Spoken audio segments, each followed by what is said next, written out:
Don't start it. They run it now. Matt? Okay. PJ's got the gavel. We are all set, Matt. Okay, we'll call the meeting to order, and we'll start with the introduction. I'm Matt Brower. My first meeting as chair of the state committee, and I want to just thank Dale for all his years of services as the state chair. And we'll begin with the introduction. I'll start with Darren. Darren Hickling, Vice Chair, Stormwater Committee. Dale. Bill Stein, voting member. Scott. Scott Ryan, voting member. And Erica, if you're on. I'm here, Erica Goodman, voting member. Good time. Okay. And Bethany will do the roll call for the rest of the attendees. Yes, thank you, Matt. So we'll go through our state committee staff first. I am Bethany Bisdu, Executive Director of the Soil and Water Conservation Committee. Greg Albrecht. Good morning, everybody. Craig Albrecht, Principal Environmental Analyst with the State Committee and Ag and Markets. PJ Emrick. Hi, I'm PJ Emrick, Region 2 AEA for the State Committee. Ryan Cunningham. Good morning, Ryan Cunningham, Region 4 AEA State Committee. Jennifer Clifford. Good morning, Jennifer Clifford, CRF Program Manager. Ben Luskin. Ben Luskin, Region 5 AA for the state committee. Okay. Just scanning.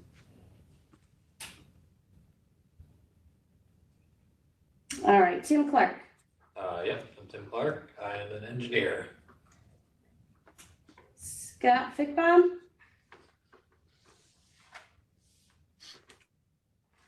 Scott might be at a meeting today.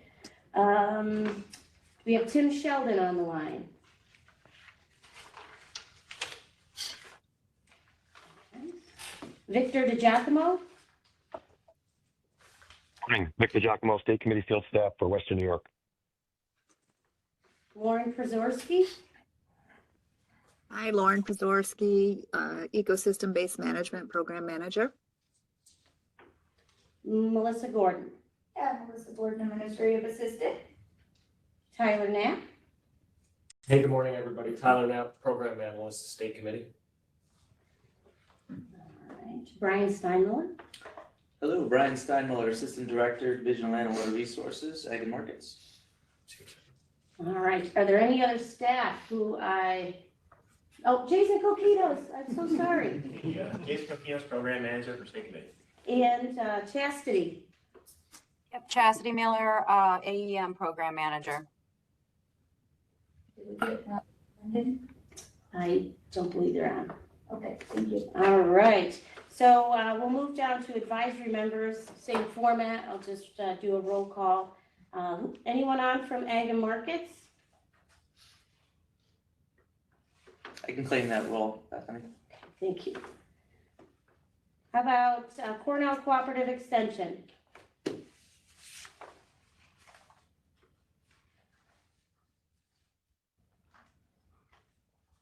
Cornell Kales. Yep, Jared Popley here, New York State Water Resource Institute at CALS. Good morning. CDEA. Good morning, Rebecca Campbell, Division 1 representative on behalf of Caitlin Stewart with the CDEA. Morning, Rebecca. How about DEC?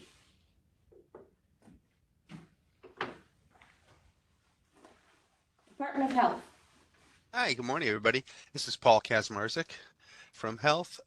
Morgan is on duty with another meeting at the moment, so she can't join us. Thank you, Paul. How about Department of State? Kate Black is on. And Pete Zimmer. Good morning to both of you. Thanks for joining. How about SUNY ESF?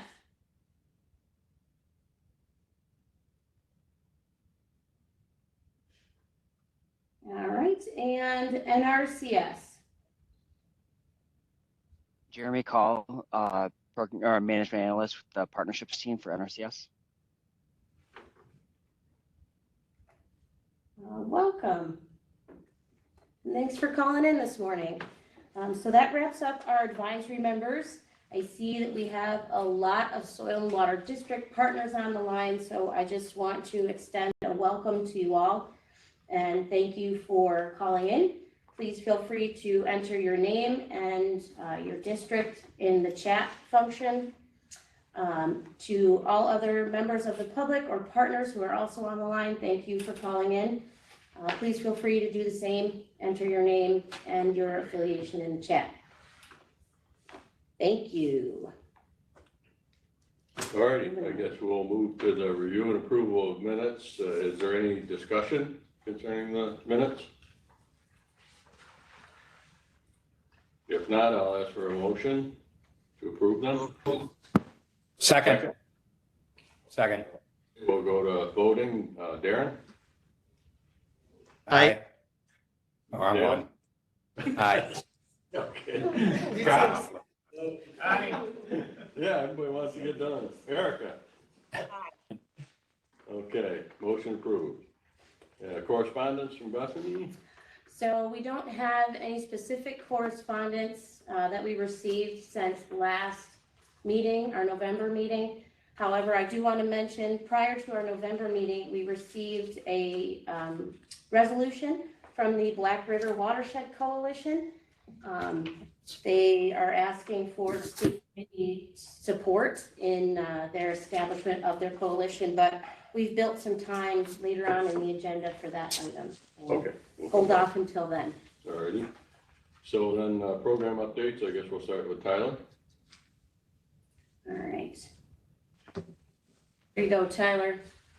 All right, thanks, Bethany. So Ag non-point dashboard. Similar as normal, I'll follow the bottom of the table. So we have 7 active rounds. Right up front, I'll make a quick note that round 23, PJ, feel free to chime in, but I feel I think we have received the closeout material and it's in the process of being closed out. Yep, it is. You got it. Cool. So soon to be hopefully 6 active rounds, 316 total contracts across all of those, just under $107 million. No pending contracts. We have 150 active contracts, and that's just over $55 million in value.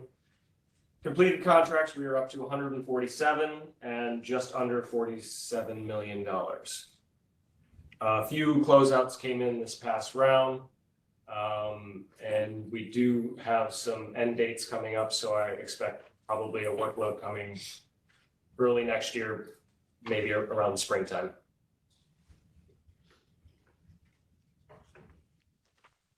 Any questions on Ag non-point?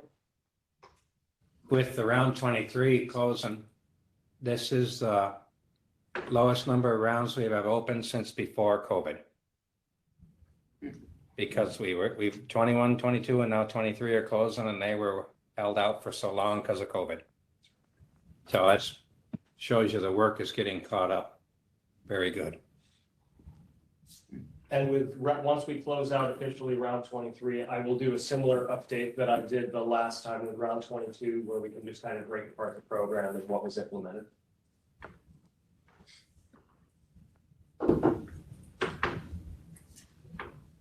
Tyler, do you want to keep the mic and just go right into CRF, and then we'll get into the amendments separately? That sounds good. All right, CRF dashboard, we have 5 active rounds, 185 total contracts across all of those rounds. And that's just about $32.5 million. We have 40 pending contracts, give or take they are coming in. So I made these a couple days ago, so there could be less at this point. Those are just over $11 million in value. We have 76 active contracts, and that's just about $14.5 million. And we are up to 52 completed contracts across those 5 rounds, and that's just under $5 million.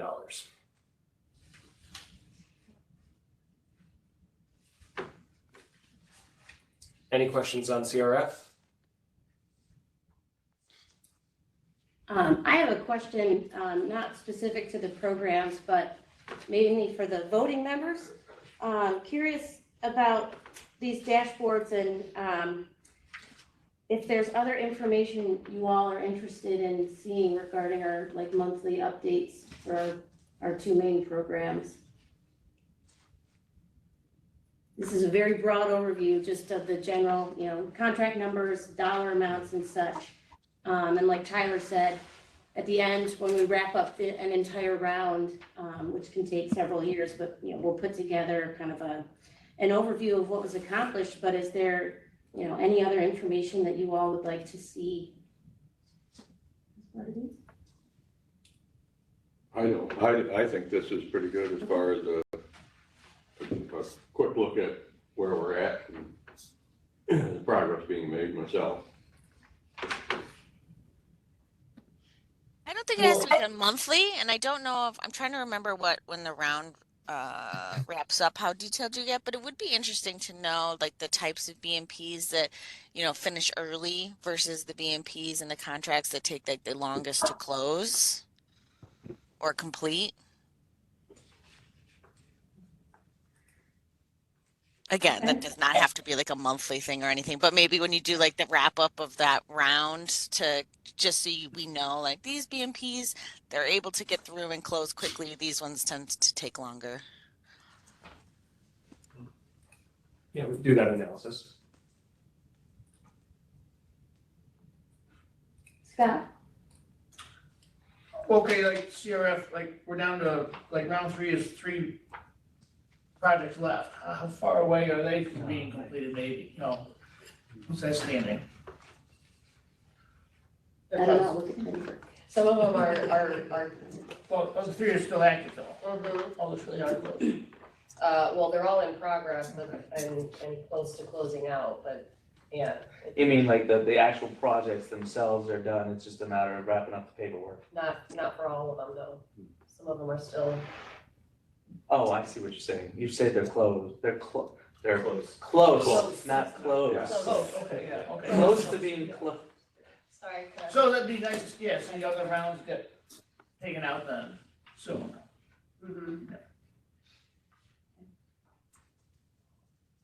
I know, I have the honor to look at every one of the closeouts prior to the approval of final payments, and there are some that really just like stand out, right? Not to say that they're all not great projects as they are, but maybe there are standouts, and maybe when we send that final email to each other, these are closed. If there's a standout or something like that, maybe we can highlight it. Maybe we can circulate it. I know they're all electronic now, but maybe there's something we can share from that. That's just an idea. I don't want to add more work, maybe that's not a monthly thing either. Maybe it's I know we do like a year-end review. We'll probably talk about that for 2025, but maybe quarterly or something like that.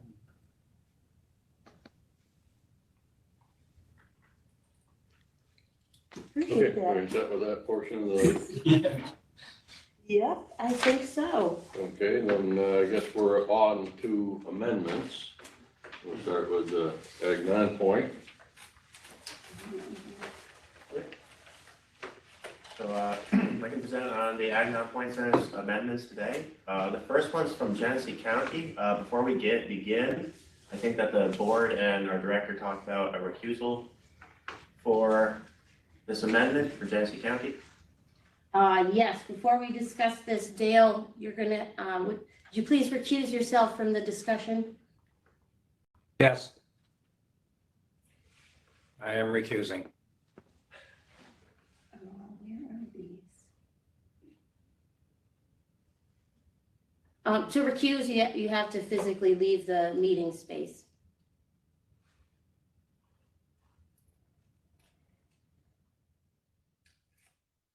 Give me 1 second, Jason. For some reason, Pull up.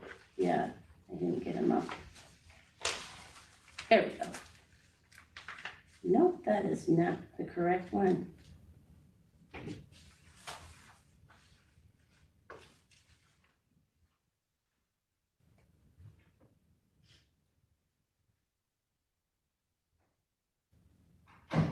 There we go.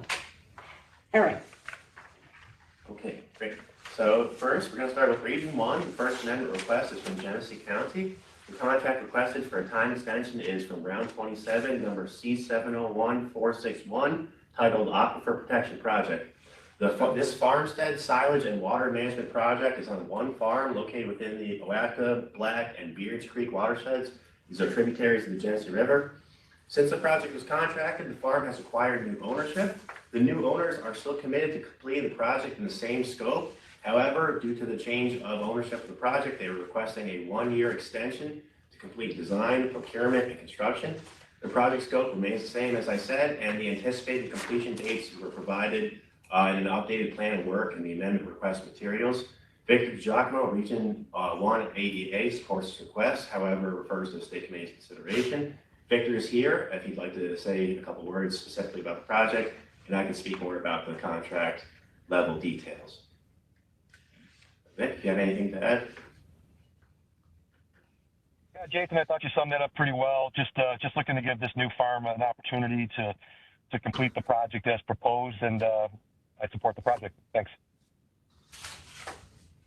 All righty, is there any discussion? So a motion to approve the extension? I'll make a motion. Second? Second.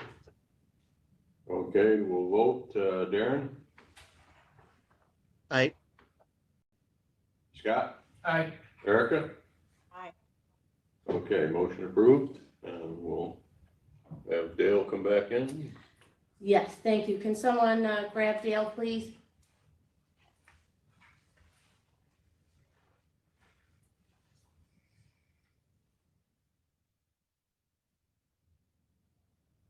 Can't see on the screen so well, but has Dale come back? Yes. Okay, thank you. Okay. So now we're on to the Madison County. Okay, so moving on to Region 3, the second amendment request for the committee's consideration is Madison County. This contract is a request for a time extension of 1 year. It is a round 27, number C701467, the Upper Chenango River Agnon Point Source Reduction Project. This project supports Agnon Point Source water quality solutions by cost share of waste storages, livestock hag fee use areas, and silage leachate control systems across 3 farms in the Upper Chenango watershed. These are the headwaters of the Chesapeake Bay Basin. Work has been completed on 2 of the 3 farms. However, the last farm has experienced delays due to a late contract start and difficulty finding contractors. The farm is committed to completing the project and is requesting a 1-year extension. The scope of the work remains the same. The progress toward the completion is provided in the updated plan of work and the amendment request materials. Scott Fickbaum, Region 3 ADA, supports this request and refers to the state committee's consideration. Scott, I don't think is in attendance with us today, but I can speak to the specifics of the project if needed. I'm just curious if they have been able to get a contractor, and if not, if there's anything about the project that's causing the problem with getting a contractor, or why, what the. I also believe Steve Lorraine from Madison as well. Okay. Yeah, this is Steve Lorraine of Madison County. So construction started on both the manure storage and the barnyard. They're just not going to have them completed by the current deadline. So they have got a contractor now? Yeah, they've got a contractor for both the manure storage and the barnyard project. Like I said, they both are under construction currently. They're just not going to be done by the end of the current contract date. Okay, good. All righty, is there any other discussion on this amendment? If not, I'll ask for a motion to approve it. So moved. So moved. Second? So moved. All right, voting, Darren? Aye. Dale? Aye. Scott? Aye. Erica? Okay, motion approved. We are on to the CRF amendments. Yeah, bear with me and I will pull that one up as well. And there is one for Fulton County, which I won't be voting anyways, but won't be participating in the discussion. And so for that particular one, when we get there, you'll just need to abstain from voting. Right. You don't need to physically recuse. So the first three amendments are from Cayuga County Soil and Water. They're for the same project under 3 separate contracts. It's a manure storage cover and flare project that's happening on 3 of the farm's manure storages. There were delays because the farm ended up combining the projects to bid them out for efficiency's sake. And then now they're finally getting to the 3rd storage that was utilized to while the other 2 were being covered. So it's been a little longer than they had anticipated, but it's because of the 3 systems or the 3 projects kind of being connected together and then making up a broader system for the farm to have like full cover and flare for their manure storages. So the first one is from round 5, C012290. They just want a 1-year time extension or to the end of 2025. Any discussion on this? If not, I'll ask for a motion to approve. So moved. Second? Second. All righty, we'll do the voting. Darren? Aye. Dale? Aye. Scott? Aye. Erica? Aye. Okay, motion approved. So the second one is also round 5, C012288.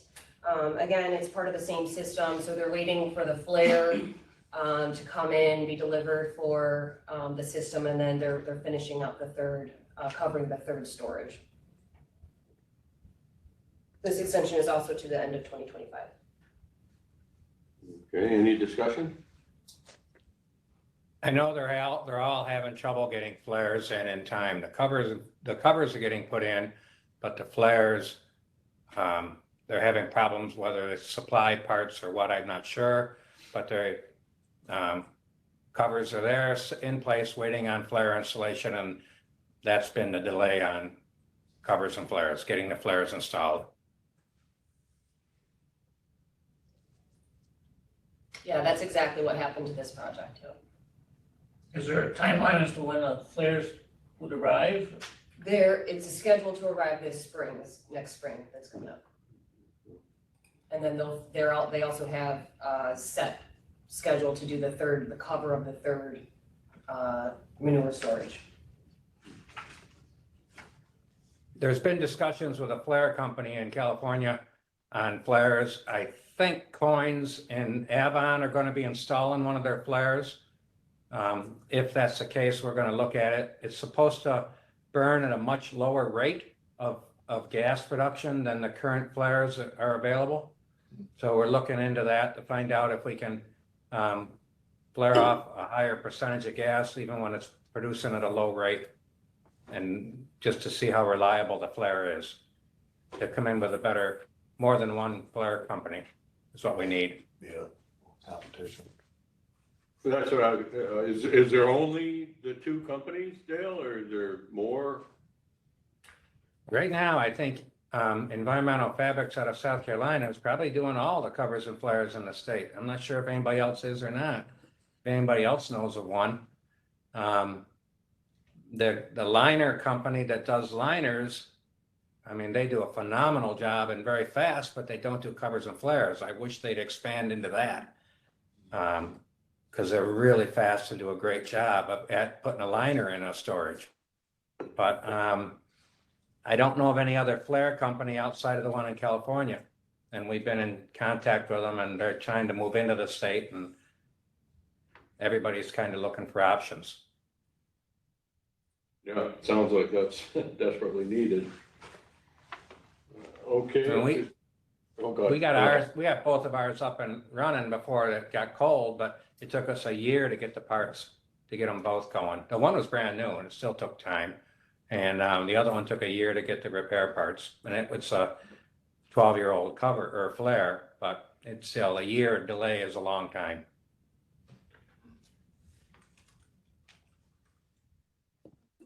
What is you said 12 years old, what's the lifespan typically? Does anybody have any sense of? I don't, the cover was was supposed to be a 20-year lifespan minimum. And I think from what we're seeing and talking to Doug Shelmadine and others, covers that are out in the open with no windbreak are shorter lifespan because the wind's moving them and they're getting tears. Ours is protected on all sides and we haven't had a single tear. So I think they need to look into that. And then the new covers, we went with 80 mil instead of the regular 60 mil. So they're pretty well thinking that's going to last a minimum of 30 years. The flares, I don't know if they even give us a timeline. Well, that's right. Yeah, I was curious. I mean, 12 years sounds pretty good.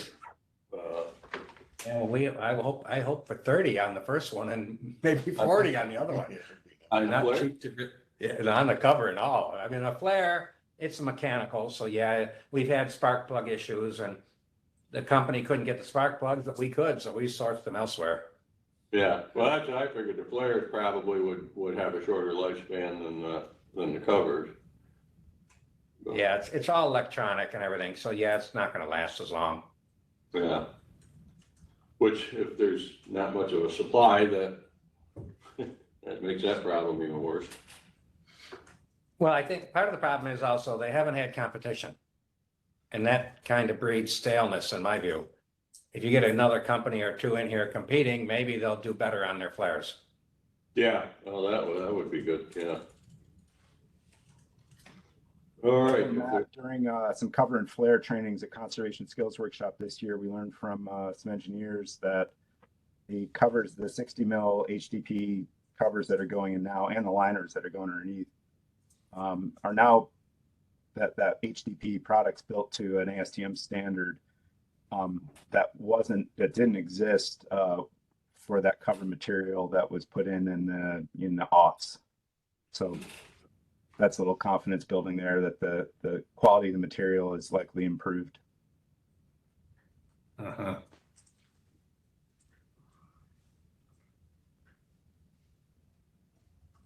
Any further discussion on the amendment? I'll ask for a motion to approve. So moved. Second? Second.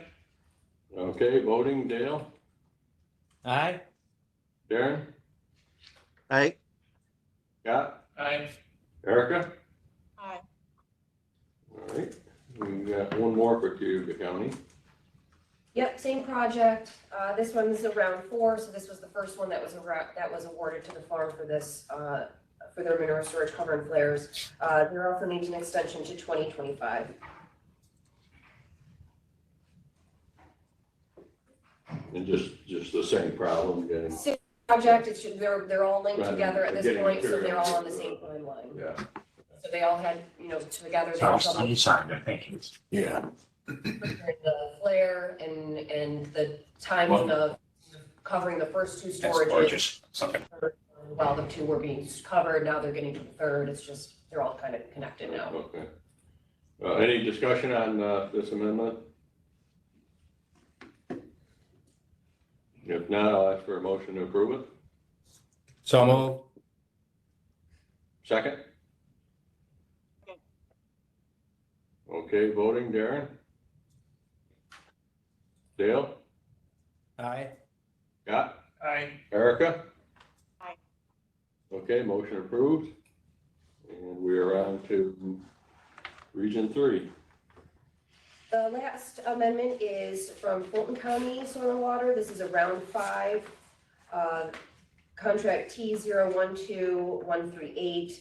This is requesting a time extension to the end of 2025. The district has had delays with engineering services, particularly as it relates to the irrigation water management system for this project. The small scale irrigation project has just been a low priority for the engineer, slowing progress of the project. But all are committed to completing it within this timeframe they've requested.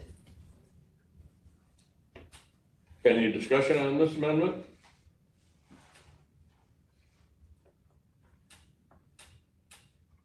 Motion to approve? For next term. So move. Second? Second. Second. Okay, we'll go to voting. Darren? Aye. Dale? Aye. Scott? Aye. Erica? Aye. Okay, motion approved. We are on to the AIM-based program round 17 completion report. Before we, back to that, I just, I think wanted to give Jason and Jennifer another opportunity to provide any other program updates you might have. Yep. You know, Jason just came back from leave, so I can jump into. We have RFP webinar this Thursday for the Agnon Point Source Round 30. That's at 1 o'clock to 2:30. Great, so round 7 is moving along in contracts. We'll get an up-to-date number of contracts executed. I think that's almost fully executed that round, so that's moving forward. Round 8, we just had the plan of work webinar and are moving forward with getting contracts ready for that round. And I believe next meeting, we will have further discussion on round 9. Great, thank you. Yeah, and just to build on what Jason said, we were a little bit behind in getting round 30 of Agnon Point Source out there, but we were able to announce it, I think, the day after our statewide managers meeting a couple weeks ago. So it's finally out and available to soil and water districts to start working on their applications. And the deadline is February 24th, I believe, to submit. No, I think we're good. Okay, now we'll go to the AEM-based program round 17 completion report. So Chaz, were you gonna, oh, never mind, you got it. Yep, I'm just working on sharing here for you. Give me a quick second to get it all set up here. You guys can see that okay? Yes. Awesome. Hey, we're headed in the right direction. Thank you guys. So I'm going to give you guys a summary of round 17 for our AEM program. It's been a couple years. We're in the middle of round 18 right now. So we're going to talk about some highlights on the technical assistance, the cost share project, and some outcomes. And then our next steps, along with a quick preview on round 19. So as you remember, AEM is our agricultural environmental management program. It's led by our soil and water districts, and it's essentially our planning tool for our agricultural community. It's our place to start. It provides a lot of opportunities, tools, some technical assistance, some cost share now, locally led strategies, training, even awards and recognition for implementation, outreach, and some support activities where we're out there in the communities promoting and talking about agriculture, our programs, and actually finding farmers to work with. So our round 17, just as a reminder, had a technical assistance and a cost share track. There are 3 options within the technical assistance. This was a 2-year contract, and this is our second 2-year contract from round 16. We did different options to allow for districts to earn more money based on different types of planners or technical people they had. This helps them support and track those technical assistant programs. We also provided $10,000 for soil, manure, and compost testing services, and this was new to round 17, and our rate was $48 an hour. Our cost share program up to 100,000 per district. That's at an 87.5 max cost share rate. This is for specific projects, and the goal was to have some smaller projects that aren't getting funded as much in our Ag Non-Point Source, CRF, and other programs to be able to have an opportunity at the local level to be ranked and implemented. So these were priority projects that each district had from their tier 3 projects. They were capped at $50,000, and all the BMP systems in the catalog were able to be utilized, and these projects needed to be done in 2 years. So that being said, 52 districts submitted action plans. So we had 52 districts that participated. 48 of them participated in the technical assistance and the cost share tracks. 4 of the districts out of the 52 just completed the technical assistance tracks. Now that is up from the round 16 from 9. So only 9 did the cost share track in round 16 and 4. So we've got more districts utilizing that cost share funding, which is great. We got reimbursed districts $9.97 million, which is up from $9.25 million in round 16. 6.27 million of that was just for the technical assistance. That's working through those 5 AEM tiers, the support activities, and the technical assistance we provide for districts. The districts provide for farmers. In round 17, we had over 132,000 hours. In 16, it was 131,000. So we are up on the hours also. The thing that's the most interesting to me, and again, this is over 2 years, that in round 16, we had 150 staff. In round 17, 269 district staff. And something I also wanted to just mention here is that part of that time that districts provide, 23% of that on average was for support activities. And again, those support activities are workshops, manning a table at the local fair and talking to local agricultural people about our programs, allowing for newsletters and mailings to go out.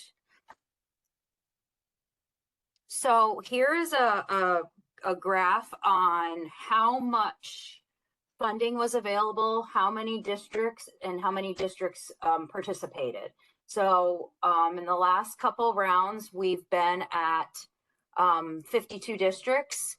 You'll see round 18, we're up a district, so that's fabulous. We're continuing to grow the program. And this just kind of gives you a little bit of an idea of how many districts and how much funding and how much the funding is going up over the years. So let's take a step back for a second. AEM has been in existence since the middle 2000s, so 2005. Rounds or years 1 through 15 were 1-year contracts for districts. This allowed districts to do technical assistance each year. This is just kind of a small summary on how much money was there and how much we requested and how much they did. And I'm going to pause here for a second if anybody has any questions thus far, because I know there's a lot of small text on this slide, and I don't want to get lost in the weeds here, but it's just kind of interesting to take a second to take a look at it so we can compare it to the next slide. I've got a question on the slide before there. You had the chart. Yeah. I just found it interesting that the first year there's a lot less money and more participation, it looks like. And I was curious as to why, like the last round, there was less districts participating than in the first round. Is that just because of the way the contracts were set up, or do we know why there were so many in the beginning and then it kind of tailed off a little bit?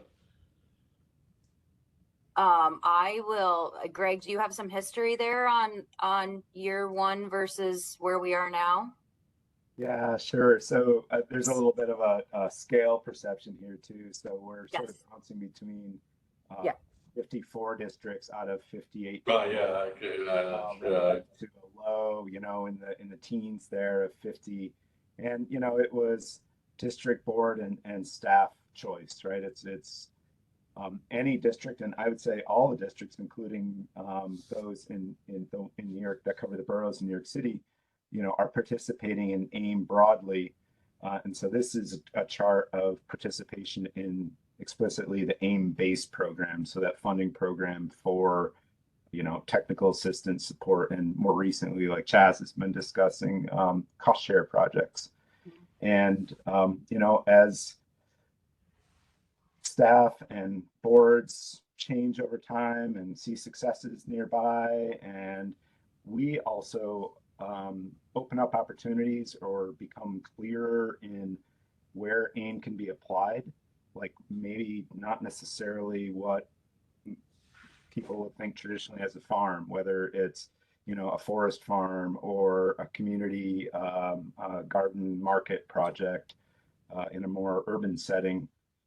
I think that's helped districts in different parts of the state that didn't traditionally produce say, hey, I think this is relevant. Let's take a shot at it, and really appreciate some of those districts that moved in the last couple of years to bump up to 53 now here in AIM 18, and we may have more as time goes on.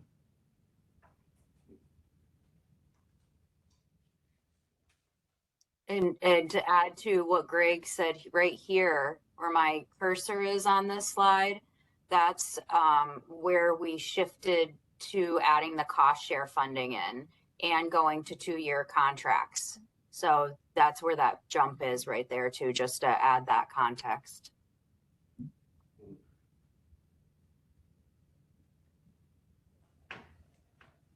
So on this slide, this is where we're starting to compare year 16 and 17, and not year, but rounds, because now these are 2-year contracts. So this covers 4 years on this slide. And so what we're, I'm going to move this. I think this might be in your way. Sorry. That there were 52 soil and water districts. 31 districts utilized option A. 16 option B, which is up from 14 in round 16, and 5 in option C. So this also includes the amount of money that was requested for each piece, and then how much was actually reimbursed for each technical and cost share amount, and how what that percentage was. So just kind of a little bit of an overall picture, but we'll talk about it as we go here with some more graphs and charts, because it just makes it easier than words. So just to review the tier process, a tier 1 is an inventory where you're just talking about some basic farm information and needs, and how it compares to the NRCS 9-step process, because a lot of people are also familiar with that. Tier 2 identifies our existing program, stewardship, resource concerns and opportunities, and what's going on in that operation. Our tier 3 develops a plan. And this is where we're talking about, here's our planning for our TA track, and we're planning for implementation on our tier 4 track, which will help that farm out and continue to develop programs and projects for all the cost share options, not just AEM, but CRF, Agnon Point Source, CAFO, whatever else is coming out and down the line. Tier 4 is our implementation of those projects. And then tier 5, we take a look back at those projects and operations afterwards and continue to work with those farmers and to develop plans and programs. So here's the number of tiers completed over the years in the rounds. So back in year 1, we were doing a lot more tier 1 projects. We were just getting started, and you'll see there's kind of a gradual shift down on those because we still have quite a few. I mean, if you think about it, 445 tier ones across the state in 1 year. So that's 445 farmers that we haven't done a evaluation on. So it's definitely increasing our databases and our programs. Then taking that tier one inventory and doing an assessment and taking a look at those farms. So a little over half of those are going to the assessment phase.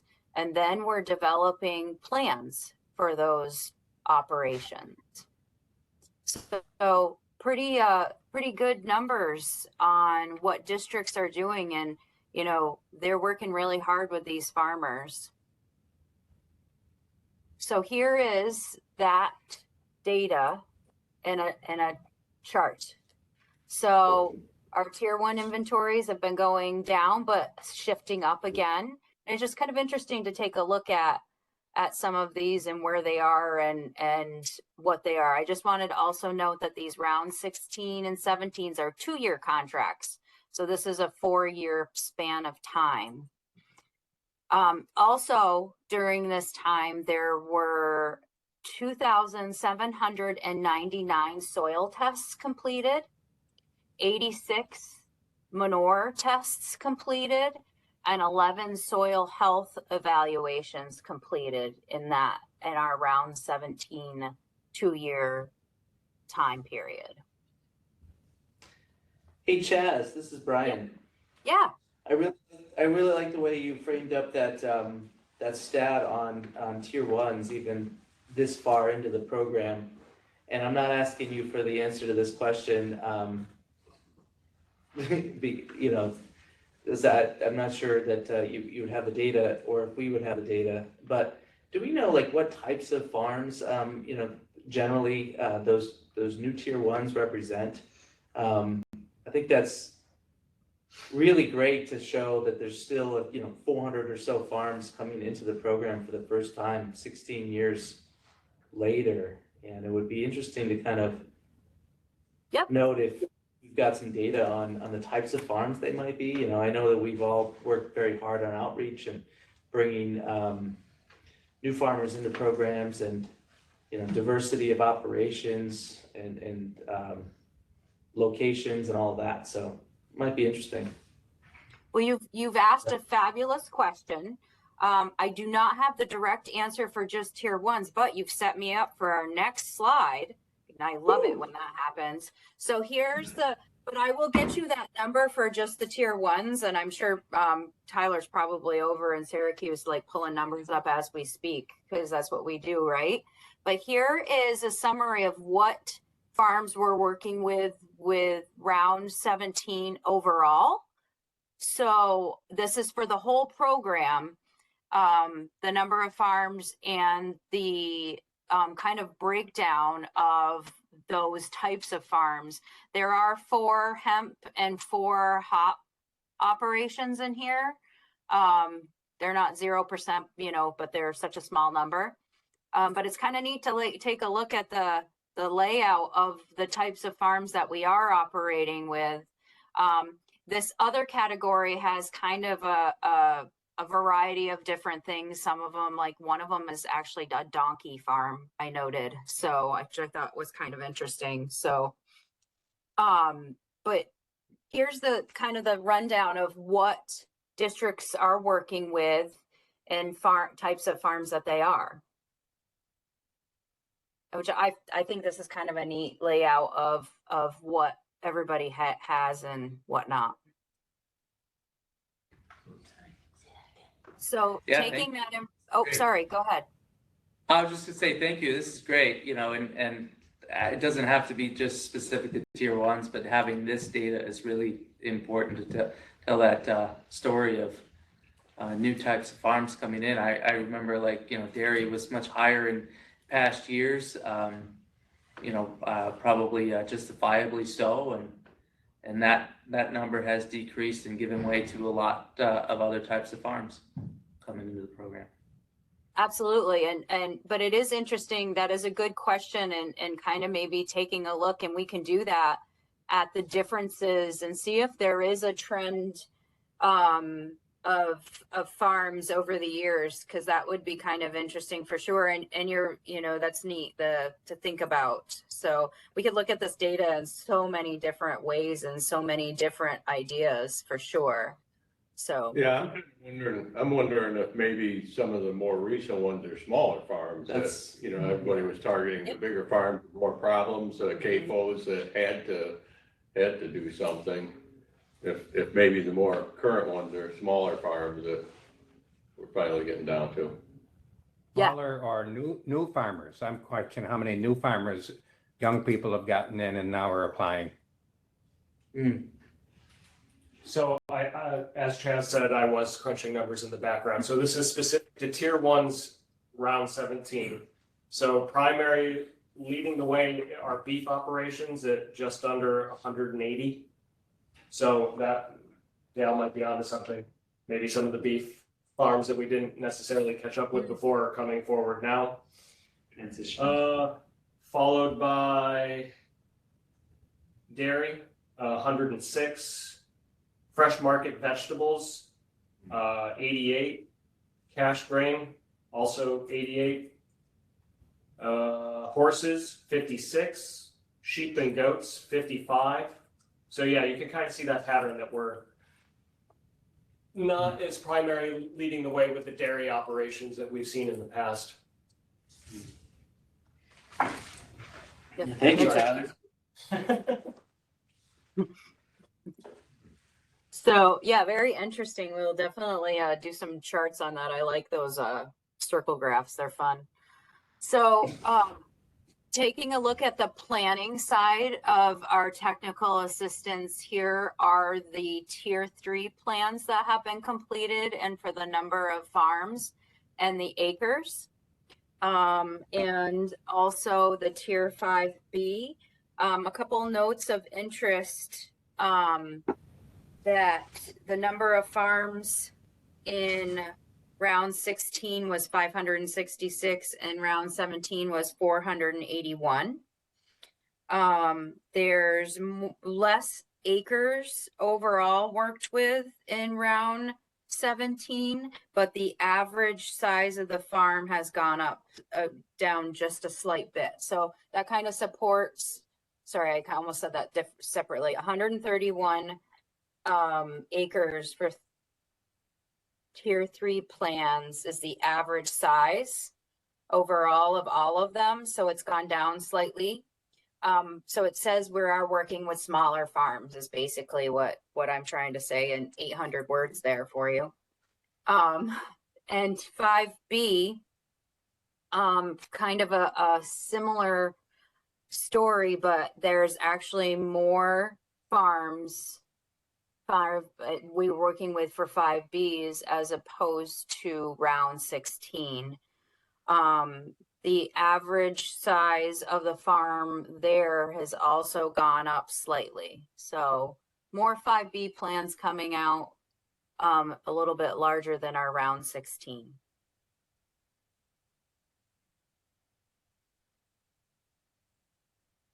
So this is our plan. So this is setting ourselves up for implementation of projects for all programs. But what we are most interested in is our cost share program.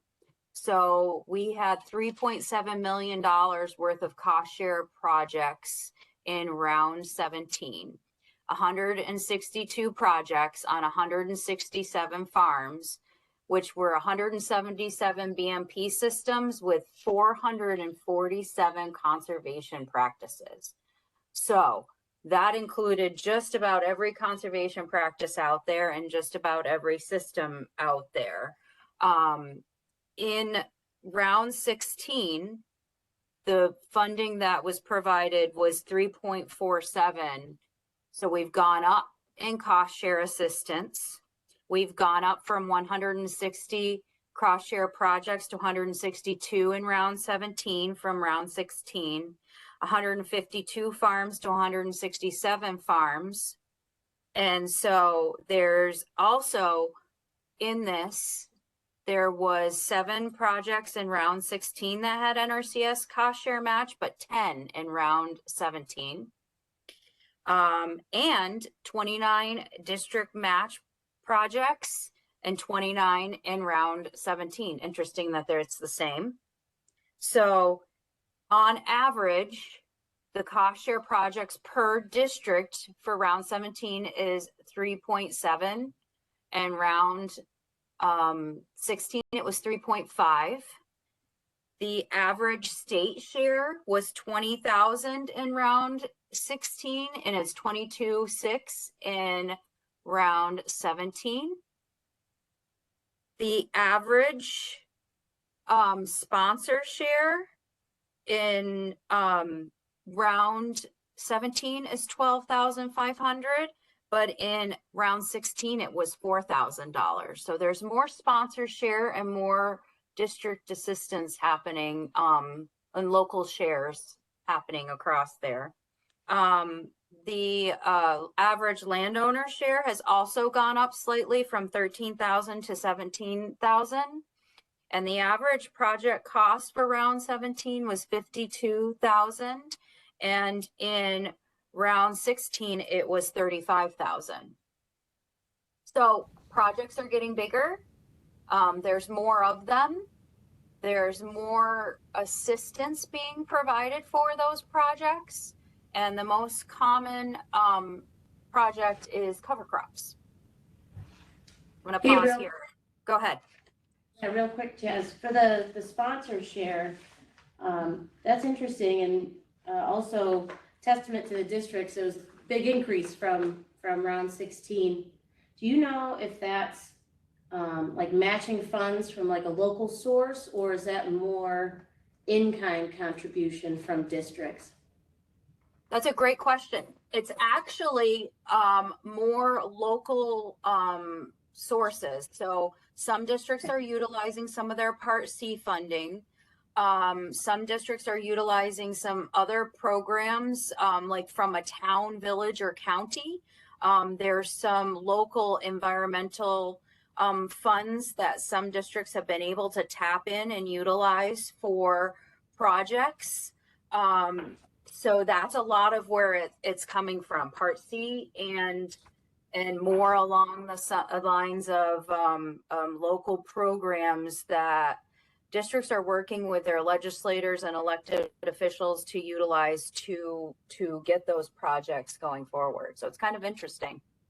Yeah, thank you. Very creative.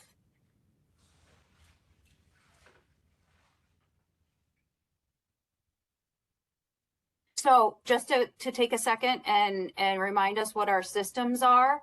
These are all of our agricultural systems that can be implemented. And just to note, the 2 that are in tan or gray, depending on how you can see it, forestry and short-term waste collection are new systems, but we're not in the BMP catalog for round 17. They are for round 18, but they are not for round 17. So just as wanted to make sure we mentioned them, that we will hopefully see some of those projects coming through for, I can guarantee we're going to see some projects coming through for round 18, but those are new programs for that.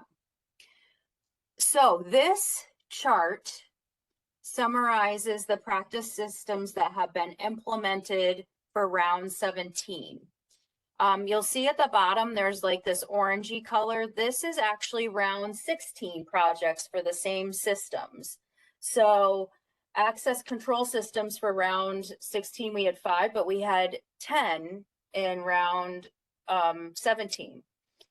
Agrochemical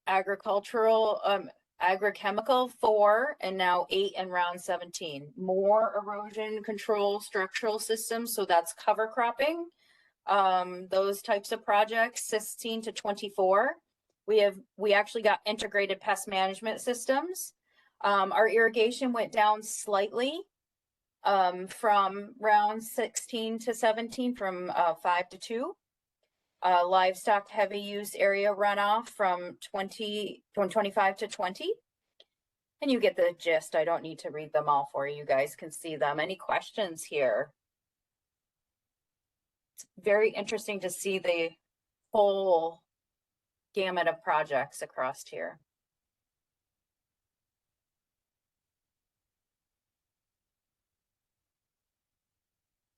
All right, let's test your eyesight on this one.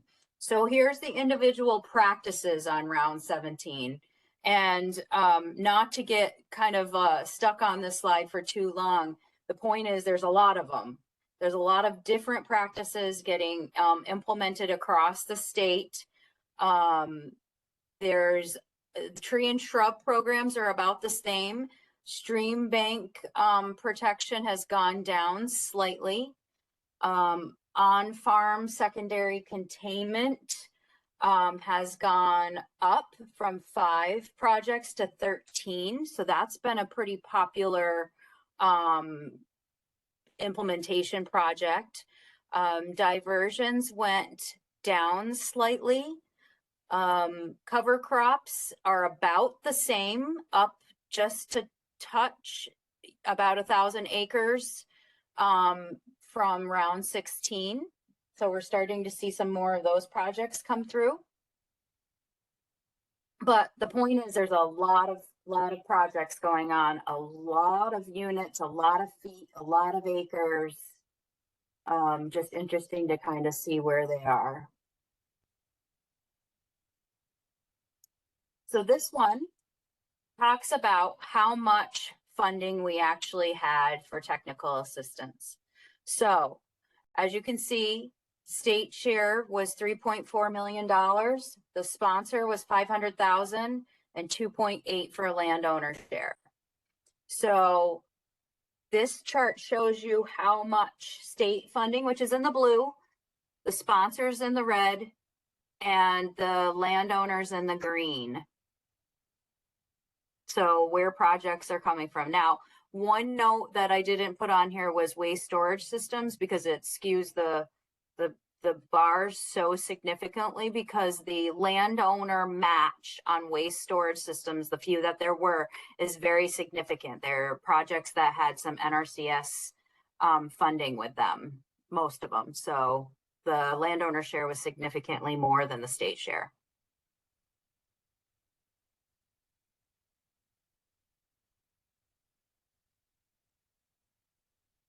Any questions on this?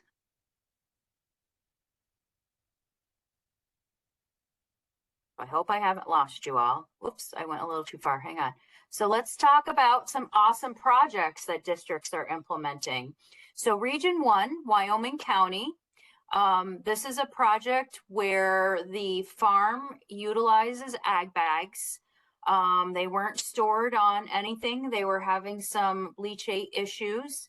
And so they were able to complete a silage leachate system that allowed them to put the ends on a heavy use area and collect that and put it into an existing VTA. So it was really important to protect the downstream waterways, and this worked out great, and the farmer is pretty happy with it. And again, this is in Wyoming County. The project state share was $37,000, almost 38.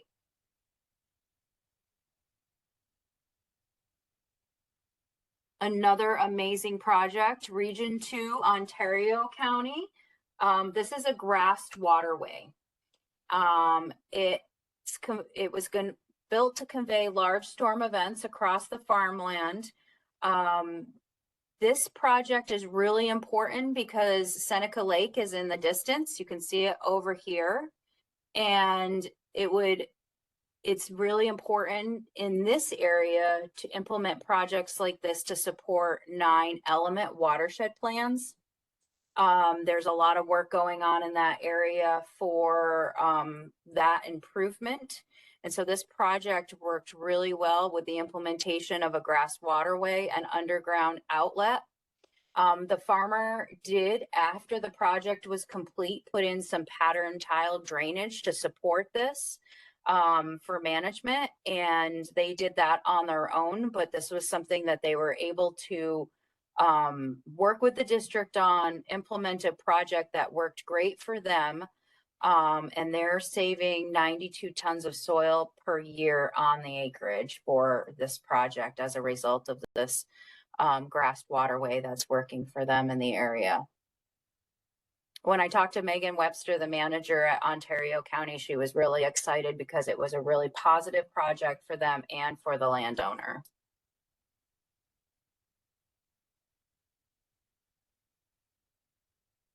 Region 3, we've got Rensselaer County. This is Megan Myers as the district manager there. They were upgrading a stream crossing for a beef cattle operation. The stream is a tributary to the Tomahawk Reservoir in Pittstown, Rensselaer County, which is within a priority watershed for the AEM strategic plan. It provides 21 million gallons of public drinking water daily to approximately 135,000 customers in Troy. So pretty significant water protection project here. So they were able to put in a access system and to put in a stream crossing for the animals on this operation. They improved the water quality and flowing water from the operation in the area there, reduced sedimentation and erosion, and also has improved the flooding risk in the area, which is allowing those beef cattle to no longer wander around in the wetland and in the stream corridor there. Also, a really nice note is this is a fabulous comparison before and after project. We always love those. Great silt fencing, great water bars, and a great use of projects there.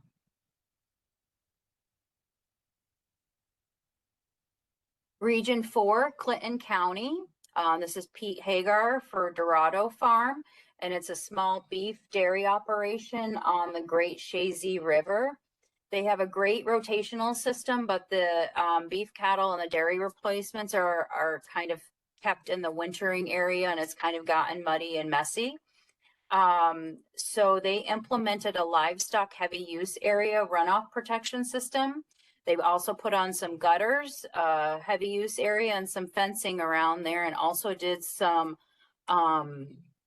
critical area seeding. Now, when I spoke to Pete about this project, he said that the project is working really well, and the farmer is really happy with it, and he's seen an improvement in cattle health.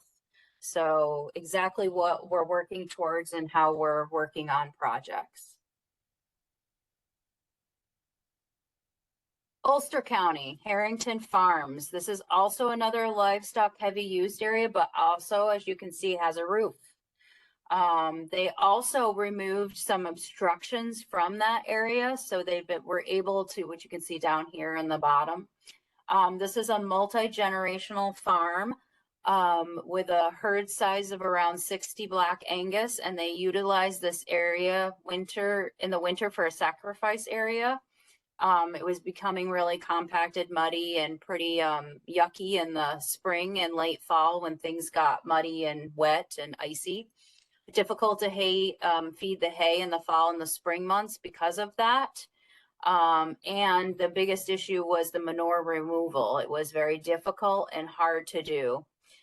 So they implemented this heavy use area protection with a roof and a cover, and this allowed for fall and winter spring feeding and improved that ability to collect that manure and spread it on the hay fields, making sure that that project was utilizing all source resources that it could on that farm. So they are very happy with it and are continuing to operate that grazing system well.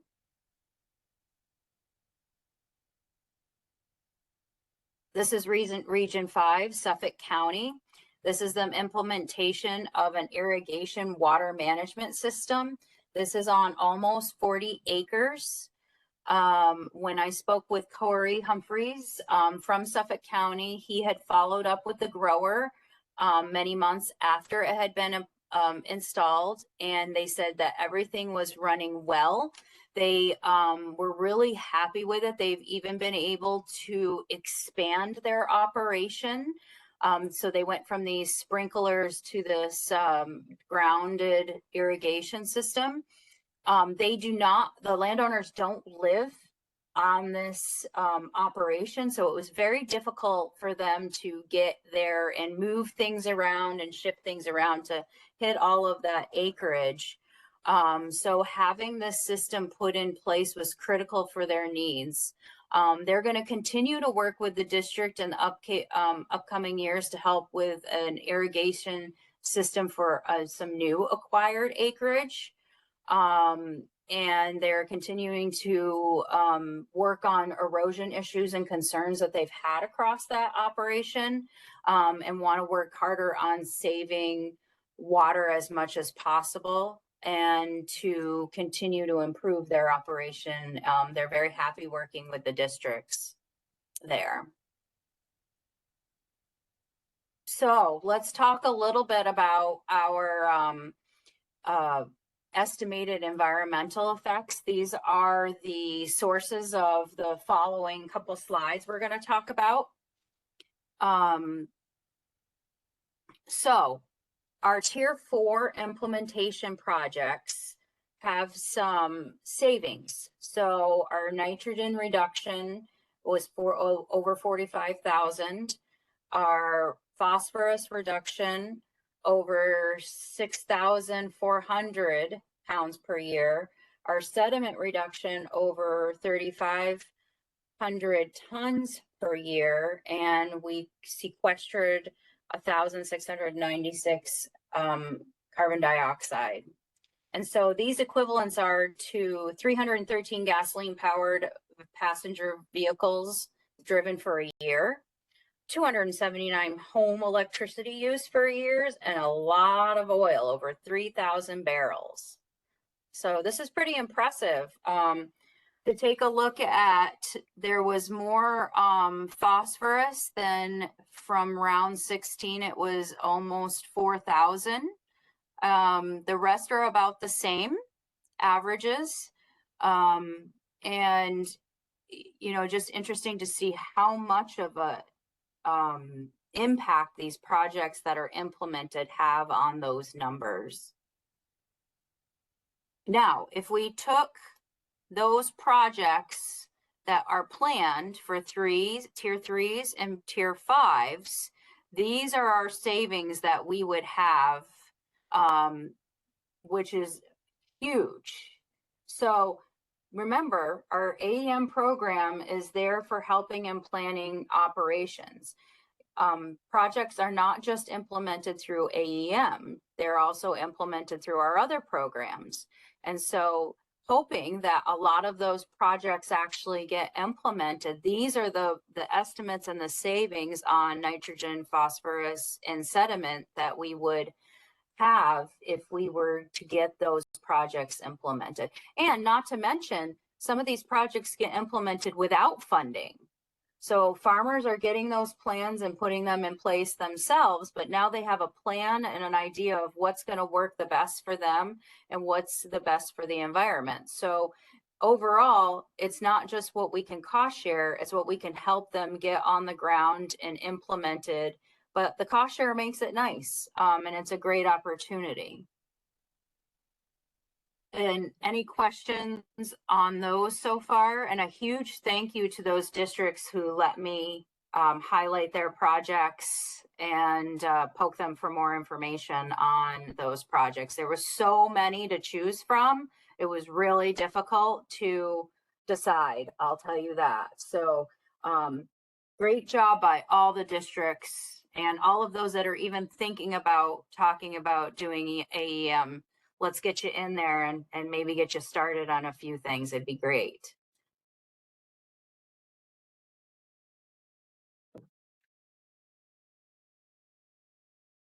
Okay, so round 18 is underway. We're halfway through that in a couple weeks here. And not to point out that Christmas is next week, just you know, just in case you all needed reminding. But in a couple weeks, we're halfway through our round 18. 53 districts are participating. 48 of those have both tracks. 4 are for technical assistance only. And again, remember, you don't have to participate in the cost share. If you want to try and implement some small technical assistant projects in your county, give us a shout. We might be able to help out. We have $12.2 million contracted for $4.6 million in technical assistance, 4.6 in BMP projects. We're already starting to see some of those projects be completed and doing some initial closeouts, so that's great to see. We are also looking at some riparian forest buffered establishments and taking a look at things.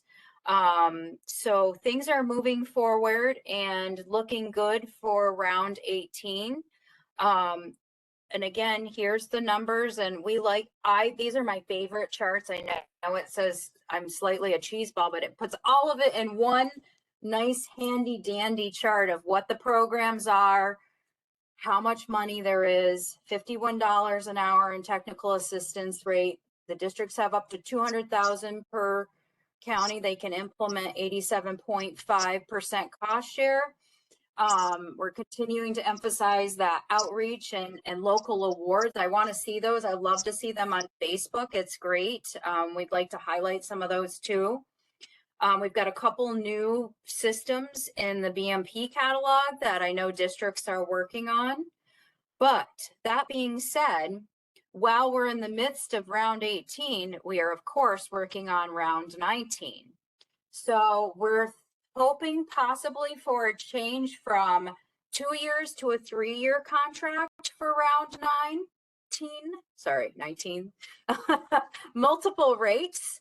So we're working on utilizing rates that are more in line with salaries and certifications, and increased funding for technical assistance of $10,000 per year.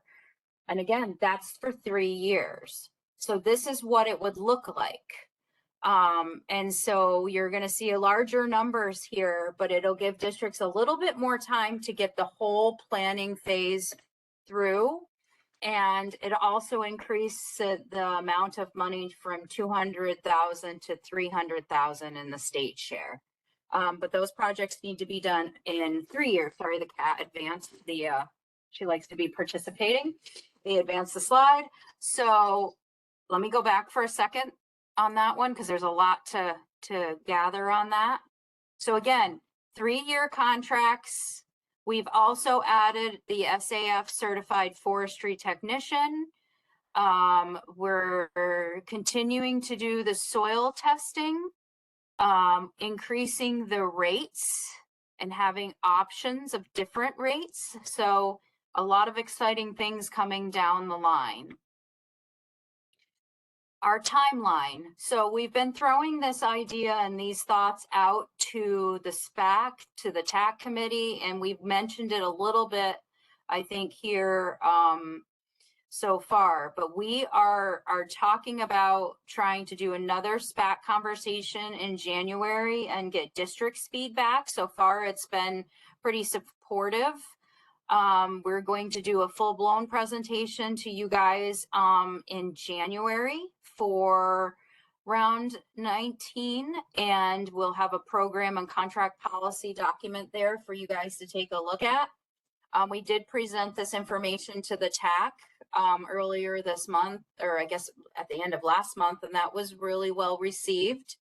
We're hoping for approval in February, release it in May, and have action plans due earlier in July. And our focus for that is to try and get contracts in place by the end of this year, so the districts don't have to wait for part of 2026 to have those contracts in place to get things going. So we're trying to hit the year running with executed contracts so that we can get payments made before the blackout period, and districts have the opportunity to get projects started right away. Questions on that? Go ahead.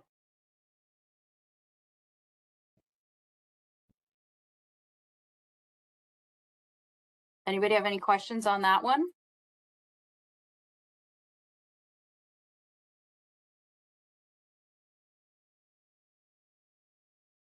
So here is my contact information, and I just wanted to take a minute and thank Greg for all of his assistance on all of this stuff. I started just about 6 months ago, so he's been very, very, very helpful in getting me up to speed on where everything is and how to get all this organized. Tyler has been pulling all of the data together, which is not an easy task. He threw those numbers out for us pretty quickly and easily, and I know it's not that simple.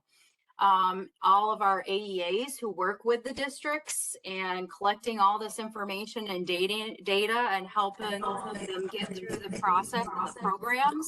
And of course, we couldn't have a program without our districts. So thank you guys for all of your hard work and all of these amazing projects. You continue to amaze us with the projects, how they get done, how you're able to utilize funding, and what you're able to utilize with the funding. I mean, I barely touch on part of what those districts do, but there's so many projects out there. It's amazing. Did I miss anything, Greg? Nope. Good. Thumbs up. I like that. Great job, Chaz. Thank you. Yeah.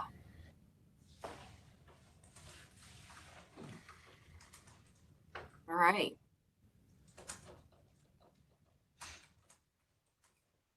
Well, that certainly was a lot of good information and a lot to look at there, and pretty impressive. Nice work. Thank you. Our focus is, I'm going to try and get together some information and have like a nice little report that can go in our annual report that summarizes it really well. And, you know, again, great district. There's a lot of money that we're able to do a lot of projects with. It's just really a great opportunity.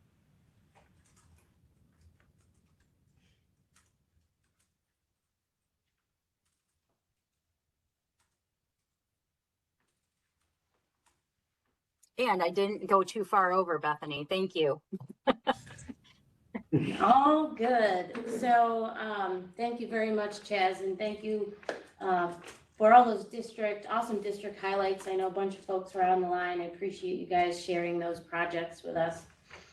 I'm going to introduce the next agenda item, which is the Black River Watershed Coalition MOU presentation and approval of proposed resolution. I mentioned this earlier. Back in November, we received a draft resolution from the coalition for the state committee to consider basically supporting the establishment or the formation of the Black River Watershed Coalition. And as we all know, soil and water conservation districts, you know, are able to work within their individual county boundaries, but utilize a watershed coalition structure to kind of expand, you know, what they're able to do out there on the landscape and work with their neighboring soil and water conservation districts within the same watershed boundary to further advance, you know, their goals and get conservation on the ground. So I've invited Nichelle Swisher, who is the district manager of Lewis County Soil and Water Conservation District and also the president of the Black River Watershed Coalition, to come and present on the Black River Watershed and, you know, give the state committee a little bit of background about the group and the MOU that they have put together, and share some of their goals, and then we'll review the resolution. So Nichelle, thank you very much for joining today. Thank you, Bethany. Thank you for having me. Can everybody hear me okay? My immune system has impeccable timing and I'm dealing with a cold, so I apologize if I'm clearing my throat. Can I just go ahead and share my screen? Yes, go ahead. Let's see.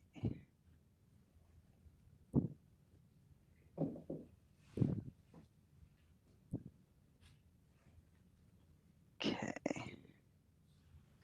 Are you seeing my notes page or are you seeing my actual presentation page? We are seeing the notes page. Of course.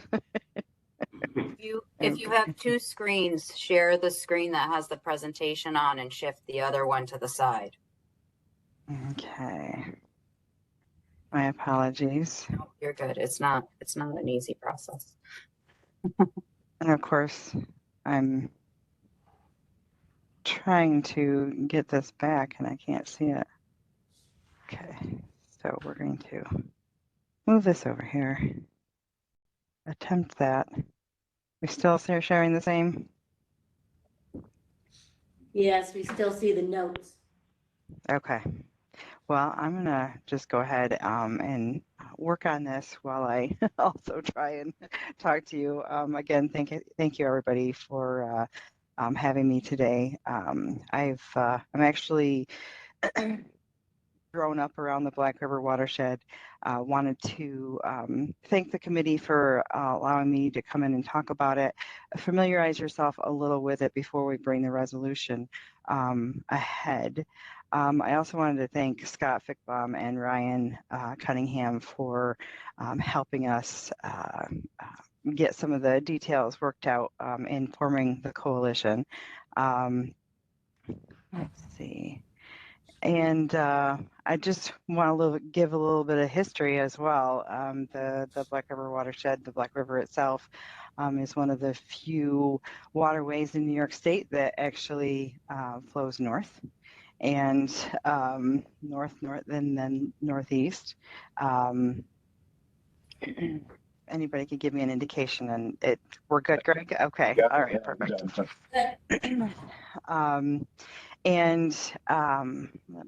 I do not like these subtitles that show up, so okay, here we go. Kind of look at the picture that you're looking at. Not only are we dealing with, dealing with what your current watershed issues are, but you look at what the watershed was used for in the past. Kind of what you're looking at here is remnants of its low water level last year on the Black River. And you can see these little stumps sticking out of the river. And that's actually what used to be part of a dock for the Black River Canal, which led to the Erie Canal. So this used to be the part of the navigational portion that led down to eventually the Erie Canal. So here's a big Great Lakes St. Lawrence watershed basin, and I have popping in here the Black River watershed, just kind of the shape of it, and then moving on to this is where it is in perspective to New York State. So it includes 5 counties, 5 soil and water conservation districts: Hamilton, Herkimer, Jefferson, Lewis, and Oneida. It is 1.2 million acres, and just for a little perspective as well, we have the Adirondack Park as jurisdictional on the eastern portion, and on the western, the Tug Hill Plateau.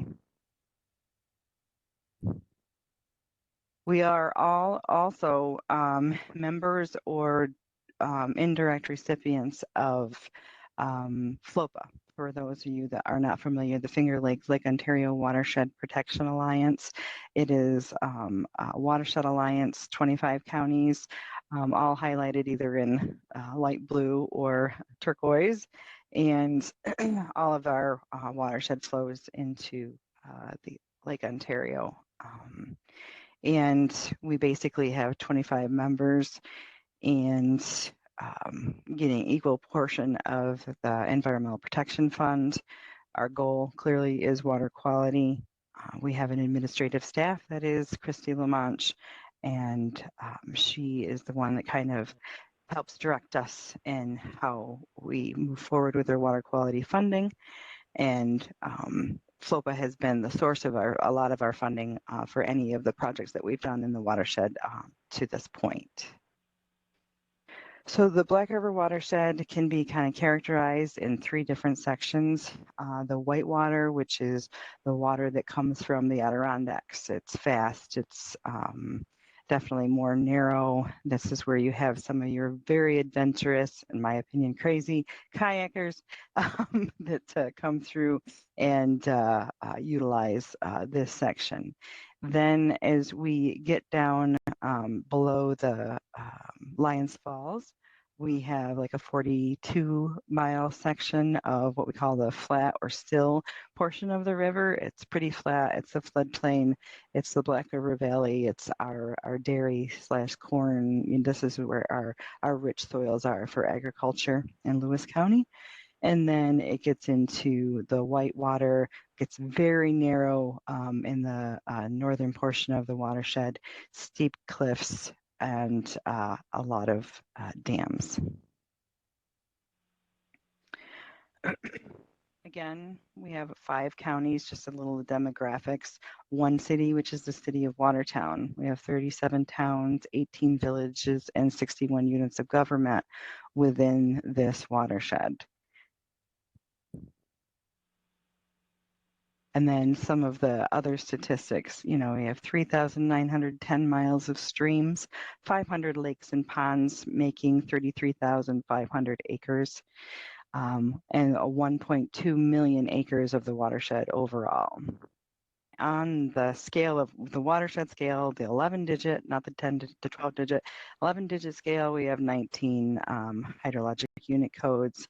And the average mean flow of the river is actually 4,212 cubic feet per second.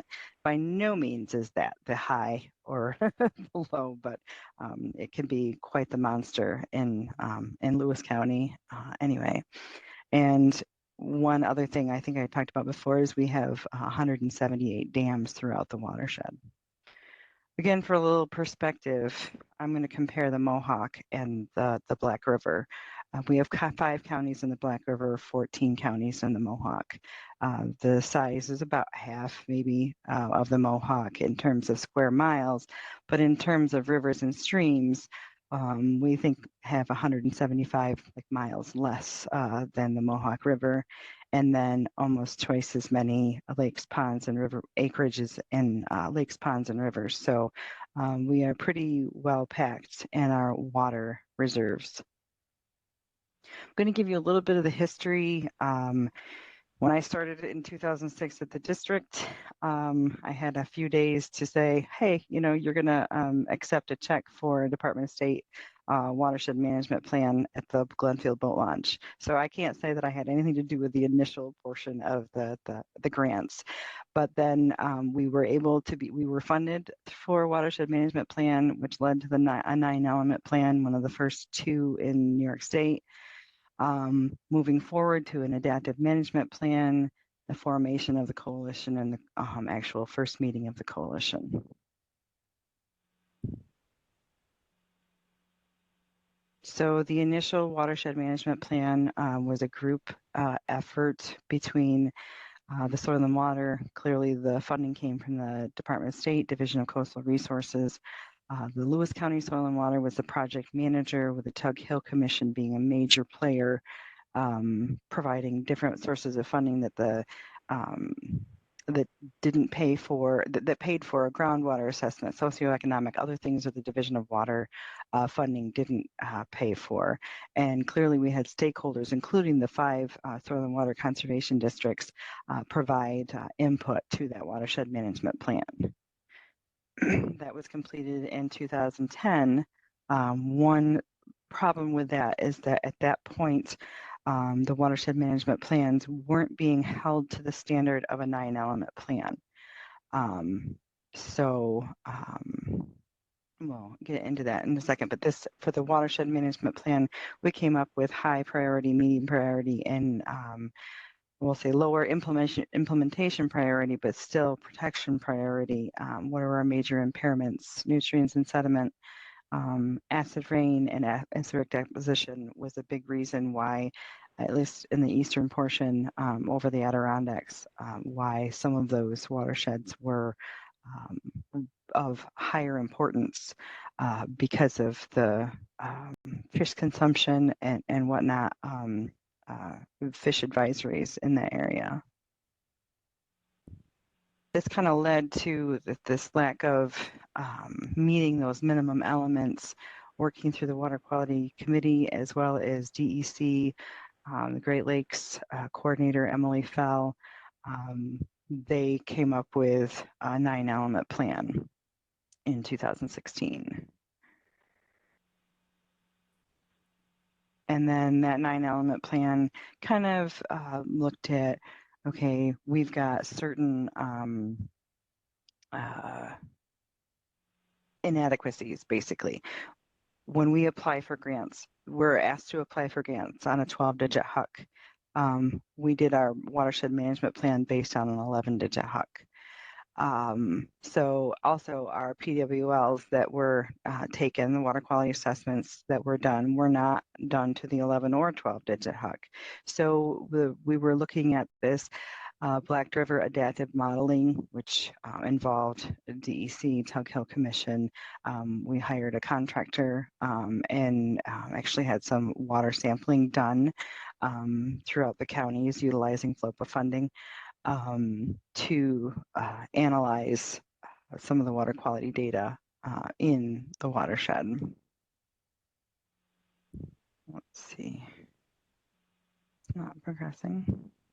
So the phase 1 of the project, the purpose was to engage the public, review the existing data, identify the water quality monitoring needed, and to support the future implementation and watershed modeling and planning efforts. And then phase 2, we were going to bring our 11-digit plan to a 12-digit plan to make priorities behind that. In the process this spring, when we were basically told that it would be too expensive, this was kind of a shocker. We were not aware that it would be too expensive to bring our watershed plan from that 11-digit HUC to the 12-digit HUC. That's when the districts decided, okay, we need to really put our heads together and make our own priorities and be the force behind the implementation in the Black River watershed. It's not as if the districts weren't doing things together before. We certainly were. I'm going to highlight some of the things that we have done as a group prior to forming the coalition. I won't read each and every one of them to you, but basically we've had shoreline cleanups that we've coined as the Black River Trash Bash. We don't have a lot of beaches per se, other than out on Lake Ontario. So a lot of ours is river, stream, boat launch, kind of shoreline. And as of the 2023 statistics anyway, we've removed over 6,000 pounds of trash from the watershed, 350 trash bags, and we've participated between the coastal shoreline cleanup and the Great Lakes Alliance participated. So our statistics actually goes to those annual reports and the shoreline cleanups. Does that happen annually, Michelle? Yes, yes, it does. Thank you. The Tug Hill Commission coordinates among the counties. Sorry about that. But yeah, we designate, the water quality committees usually designate the site, and we choose from there. One thing I can say for that is that through the years, we've had, when New York State banned the single-use plastic bags, our numbers dropped significantly in the plastic bags that we're finding, because we actually we're recording every bottle cap, every straw, every lid, what have you, and we notice that there's a significant drop of the single-use plastic bags. Moving on to that, some of the other implementation, certainly partnerships and collaboration. We do elementary education as well as highway training for erosion control and permit assistance. Hamilton County does their own significant lake monitoring program. In terms of green infrastructure, I know Lewis and Jefferson County and Hamilton County have all put in their own green infrastructure projects. Jefferson County has some MS4s, whereas the rest of the watershed does not.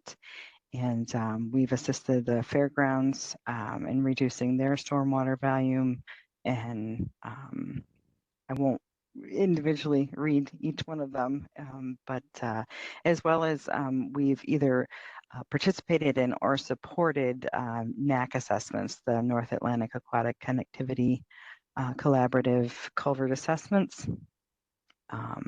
We've assisted Trout Unlimited in their grant applications as well to do through WQIP and Sustainer Great Lakes. And we've actually had a couple of culverts that have been replaced this year. In terms of wastewater management, a lot of our districts are now newly participating in the septic system replacement program. And we are not administering it ourselves. Our county planning administers it, but we've added several other watersheds, and certainly, you know, I think we're up to $100,000 have been allocated towards septic system replacements in our watersheds. And as well as, you know, Agnon Point Source has been a big thing in our county between AIM base, the technical assistance, and the Agnon Point Source. We've put in a significant number of cover crop projects and waste storage, wastewater treatment, what have you, in the last 10 years. Educating floodplain managers, that's been a big thing. The Black River has a very large floodplain, and there seem to be some deficiencies that we were trying to assist our townships with in trying to promote their role in floodplain management. We also participate in preparing seekers for environmental assessments, basically for our county trail systems. And then have forestry practices. Each district has their district tree and shrub program. Jefferson County has tree planting and some forestry management. And then we have emergency watershed monitoring for water quality and water quantity. And a lot of invasive species. We've done purple loosestrife control, Japanese knotweed control. We've had technicians, our actual district staff were certified, become certified pesticide technicians, so they could inject knotweed for a demonstration project. A lot of invasive species trainings, and then Hamilton and Herkimer County have also participated in Japanese knotweed injection. And then some of the comprehensive plan updates happening in many of our watersheds. And one of the biggest things, and I'm, really proud of our districts working together, is our annual Black River Watershed Conference. We're up to between 80 and 110 attendees. It is the 14th annual watershed conference that we've had this year. We have exhibitors come to help support. We've also applied for funding through the Beaver River and the Black River Advisory Council, which are councils created in the relicensing of the dams in the watershed. And they have provided funding to keep the registration down for the watershed conference. You'll recognize this face. She is our Master of Ceremonies, Caitlin Stewart of Hamilton County. She ran our conference this year very well, I might add, of course. Just to have you take a look at the agenda, if everybody can read this, the first 5 presentations on the agenda for that watershed conference are, we kind of do a lightning round. It's called Oneida County does a presentation on their Envirothon, as well as Jefferson County's update in their stormwater programs. We have a signage program trying to sign the Black River and the Beaver River in Lewis County. And then Herkimer gave presentations on their knotweed programs in the town of Webb. And then Hamilton County did a full presentation on their lake monitoring, kind of the reports. And then we also go and provide different education opportunities, talking about solar and how it affects the watershed, talking about our hydroelectric projects and how people can get, be a part of the process and provide input. as well as updates to our Black River Adaptive Modeling Plan and different implementation projects throughout the watershed. This is just a little snapshot of our presentations that we had this year up in View Arts up in Old Forge. We do move the watershed conference around, so it goes from Jefferson County, Lewis County. It was in Herkimer County. With the size that we have, the number of people, we're starting to get limited as to where we can actually go. But in the process, certainly of this year coming to the conclusion that, okay, we need to be the leaders, we need to be the ones that are setting the pace, we have formed our Watershed Coalition. Just recently, we've come up with the mission, being mission of the Soil and Water, or the Black River Watershed Coalition of Soil and Water Districts, is to educate the community about watershed management initiatives and to cooperatively implement conservation within the Black River watershed to improve natural resources. Now, in the past, other mission statements have included simply water quality, but we decided to add natural resources to encompass more. Where we are, we have actually just established in November our executive board, myself being the president, Sarah Trick from Jefferson County being the vice president, and Katie Wickovitz from Hamilton County being the secretary. We have not established a treasurer yet. Once we have funding to worry about, we will then establish a treasurer. Some of our common goals, clearly assessing farms, developing plans and BMPs, utilizing the Ag Environmental Management Program. Developing and implementing stream and road ditch, road bank, and other stream corridor and floodplain restoration projects. Planning and implementing wetland restoration activities and forestry related practices that some of us are less involved with in the past than others. Implementing and supporting municipalities regarding stormwater and other practices. And then developing and conducting water quality and quantity monitoring activities, which we had just done prior to even being a cohesive group as a watershed coalition. Support sub-watershed management plans, do invasive species inventories, assessment, management, and education, and then the general watershed and education and outreach. This isn't the only things that we'll do on the list, as far as common goals, but these are the main goals that we're looking at right now.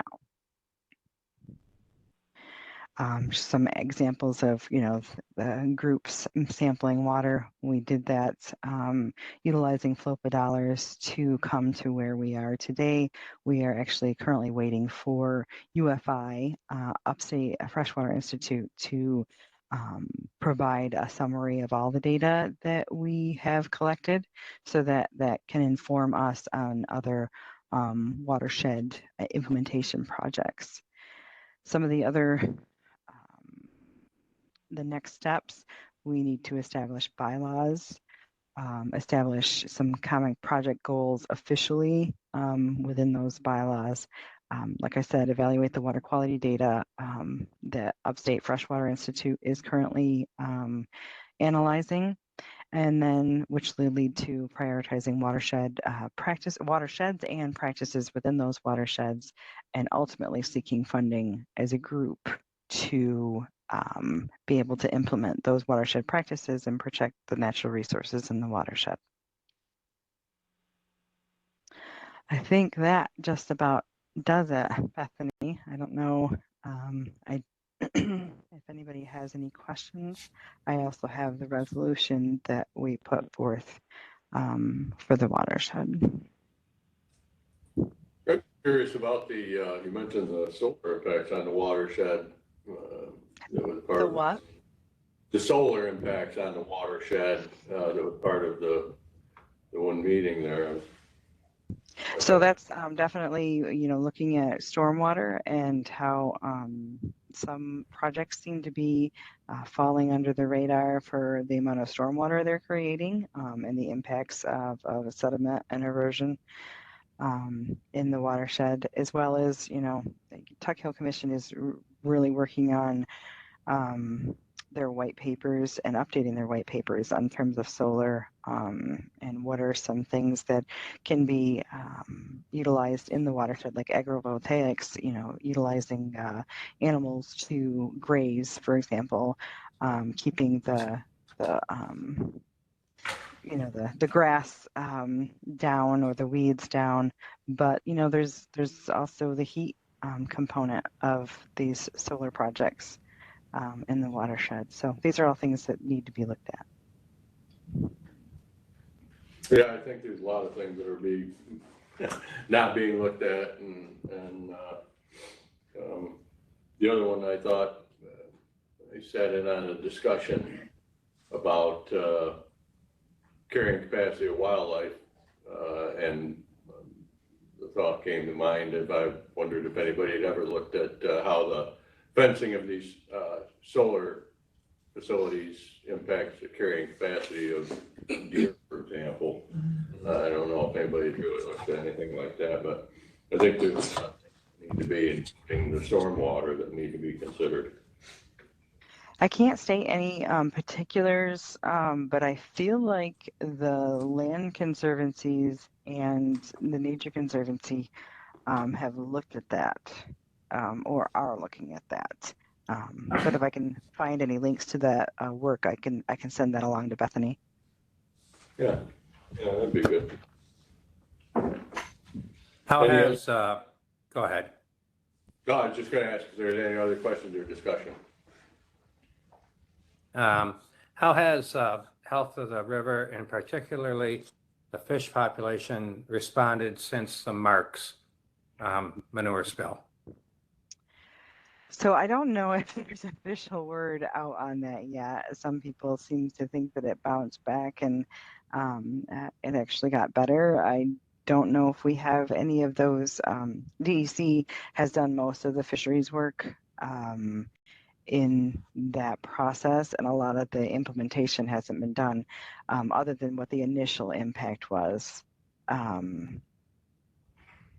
Because it's a riverine system, it seemed to have bounced back, unlike if it was a lake system where, very little outlet, and it would have much bigger impact with all those nutrients and biological oxygen demand. Probably would have been farther reaching than a system that is moving and, pumping oxygen into it constantly. So, but if I can find any of those links, I can certainly provide that to you. Thank you. Mm-hmm. Thank you, Nichelle. I really appreciate you putting that together and highlighting all the work that you guys have been doing up in that watershed, even before the coalition was formed.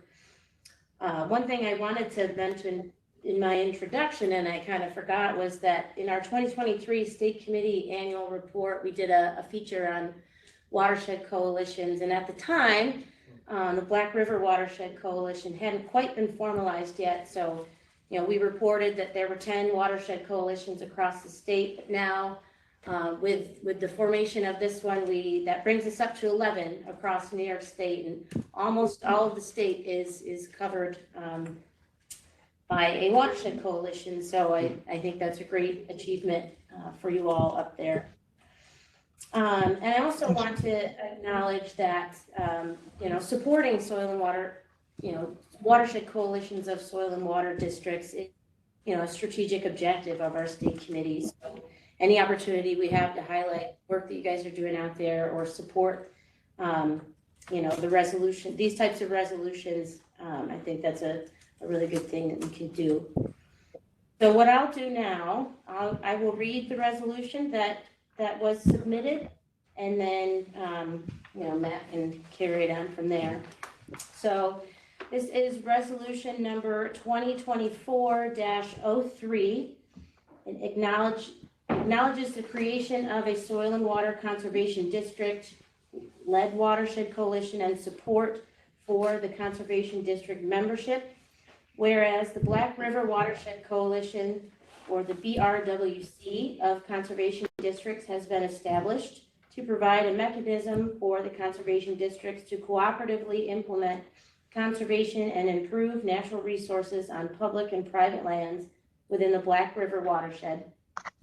Whereas the proposed members comprising the BRWC include 5 soil and water conservation districts in New York, and whereas the BRWC member districts have entered into a memorandum of understanding between and among the conservation districts that comprise the Black River Watershed Coalition, pursuant to the Soil and Water Conservation District Law, Section 10.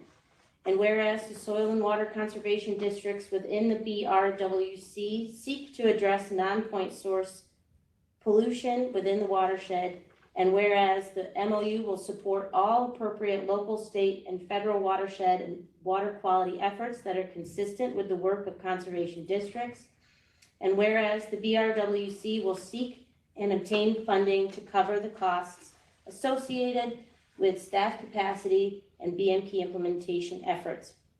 Now, therefore, be it resolved that the State Committee acknowledges that the Black River Watershed Coalition was established on September 24th, 2024 by the Hamilton, Herkimer, Jefferson, Lewis, and Oneida County Soil and Water Conservation Districts, and commits to providing support for the BRWC to target resources through a coordinated and comprehensive approach, and commits to increased access to funding by the BRWC to increase staff capacity and provide technical support to improve natural resource management within the watersheds of the Black River. Okay, is there any questions or discussion concerning the proposed resolution?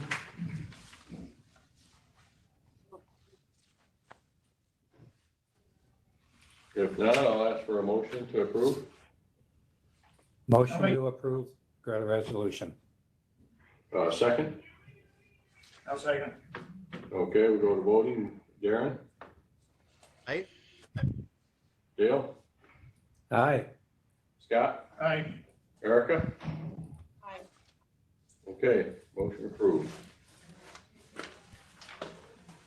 Thank you very much. I appreciate the opportunity today. Thank you, Nichelle. Hopefully you feel better. Thank you. I appreciate it.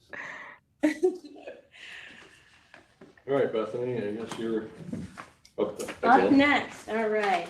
Give me one moment and pull up a few slides.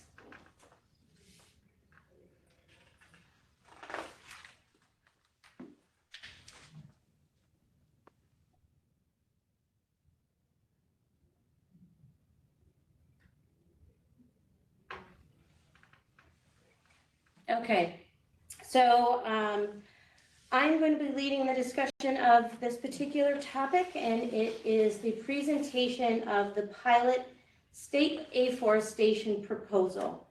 So a little bit of background here, and before I get into it, the voting members all received a full original copy of the proposal for review in advance of this meeting. But background, in December of 2022, the State Committee approved to reserve $1.2 million from Round 7 of the Climate Resilient Farming Program to support planning and pilot projects. And that approval was made as part of the overall Round 7 RFP discussion. And the intent of setting those funds aside was to support projects that aren't typically or aren't at that time able to be funded through the CRF program in order to further support the program and further grow participation and understanding of climate resiliency and climate change mitigation. So in response to that, we received the pilot state afforestation proposal. We originally received the proposal in June of 2023, but at that time, we also received a second project request that was also being considered for the same funds.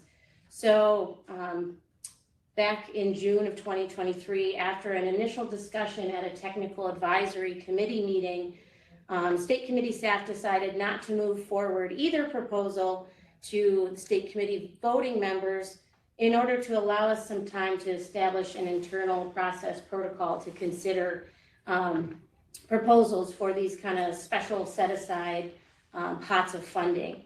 That internal process has been finalized, and in the course of doing all of that, that second project request that we originally received was funded through the Environmental Protection Fund in this last fiscal year budget, so fiscal year 24-25.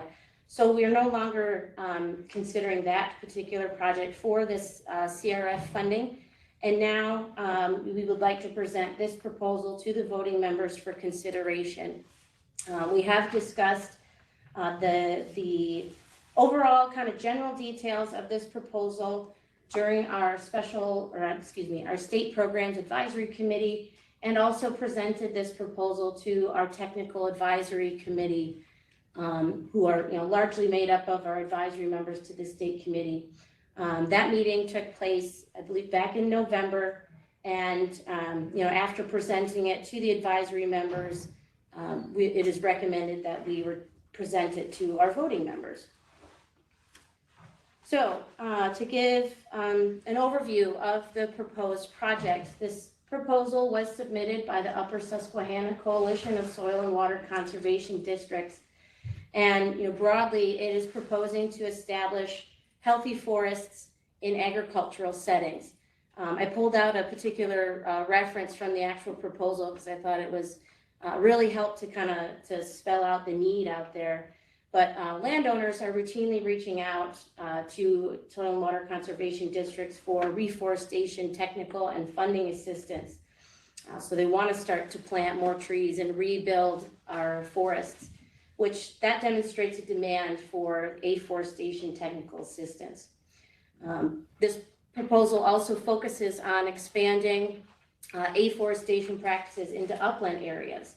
So moving from riparian areas where we do a lot of tree planting for riparian forest buffers, this proposal expands it out to upland areas.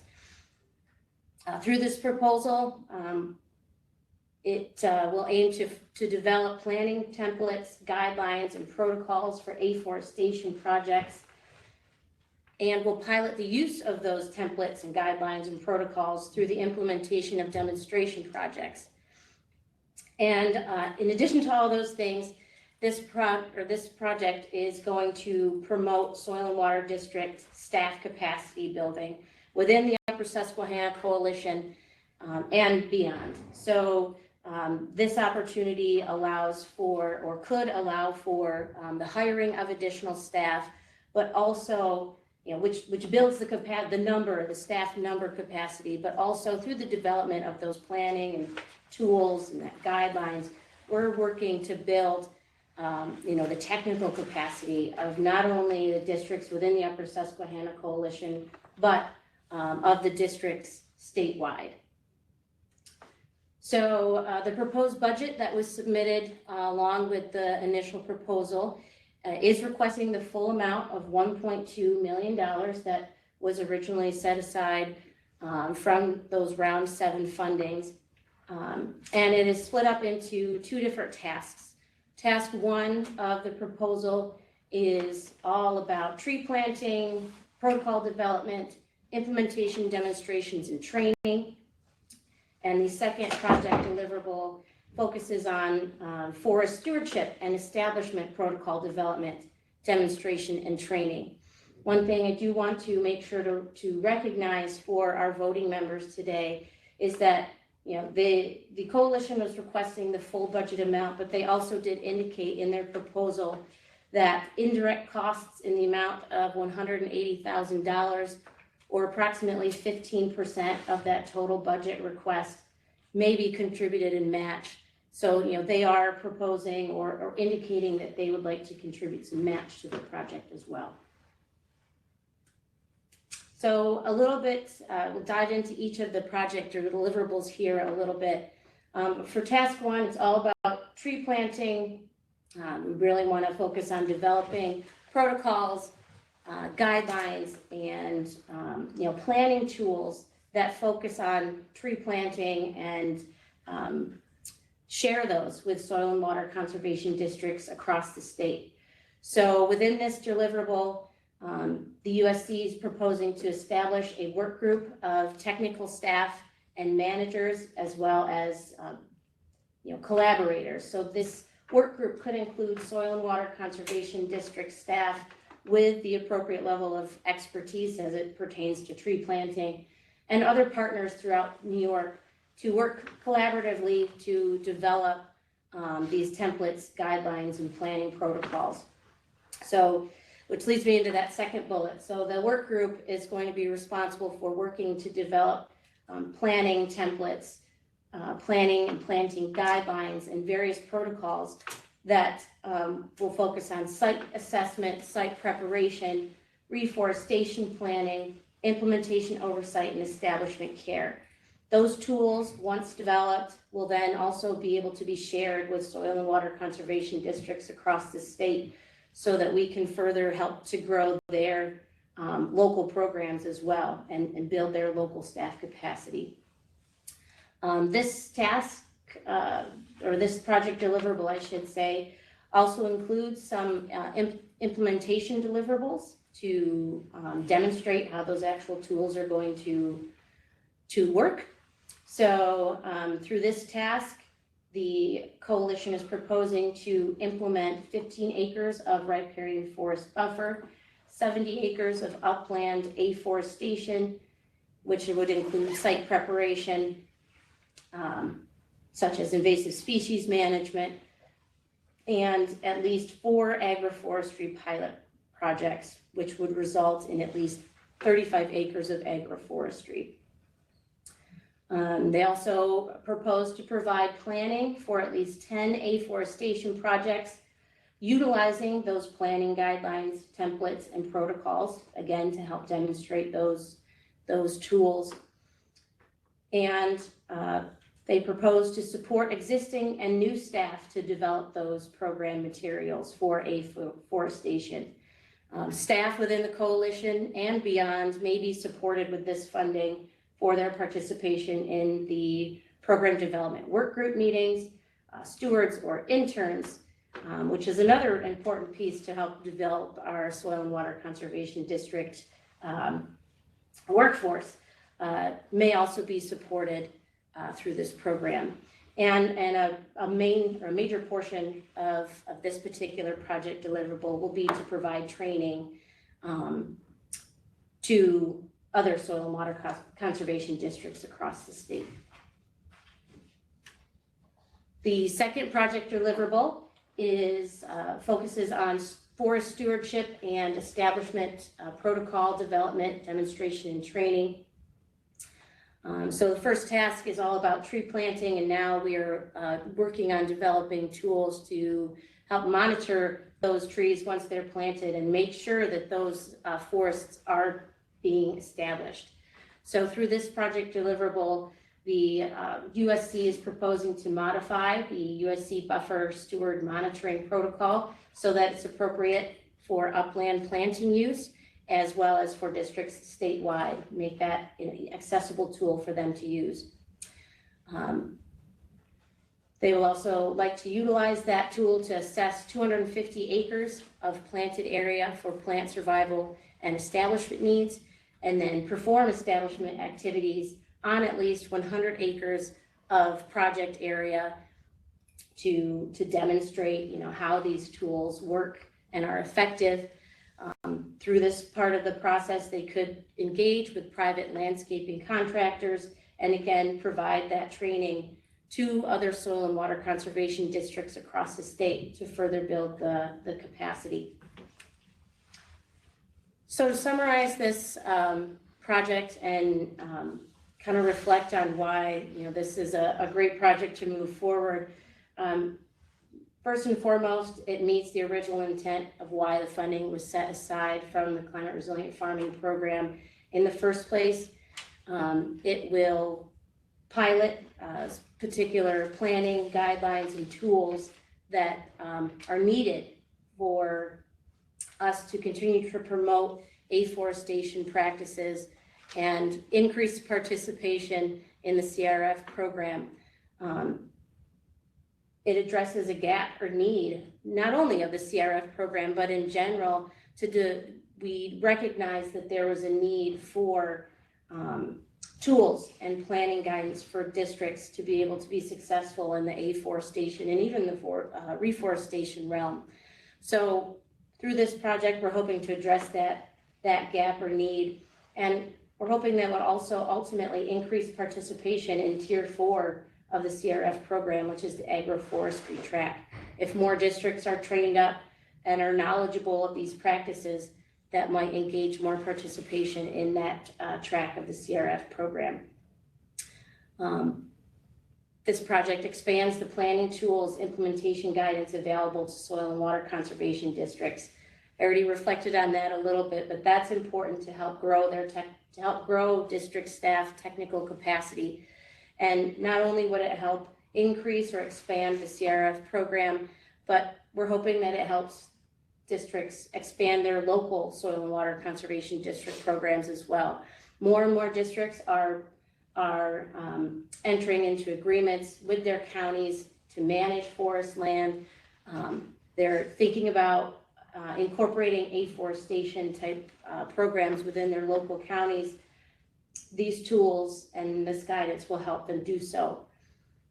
This proposal also helps to meet a strategic goal that's written into our state committee strategic plan, which is to provide tools and implementation guidance in the forestry realm. And we're hoping that by moving this proposal forward and developing these tools and highlighting the demonstration projects, this will encourage more tree planting projects across the state, which will ultimately be meeting several New York State initiatives, such as the Climate Leadership and Community Protection Act, which has pretty aggressive goals written into it, as well as the 25 million tree planting goal that the state is embarking on over the next few years. Are there any questions?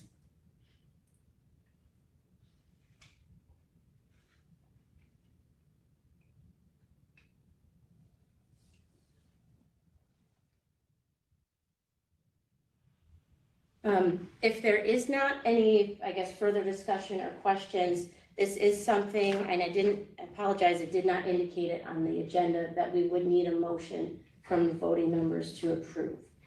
Yeah, so if there is no discussion, I'll ask for a motion to approve this. I'm gonna make a motion. Oops, second. Second. All right, we'll go to voting. Darren? Aye.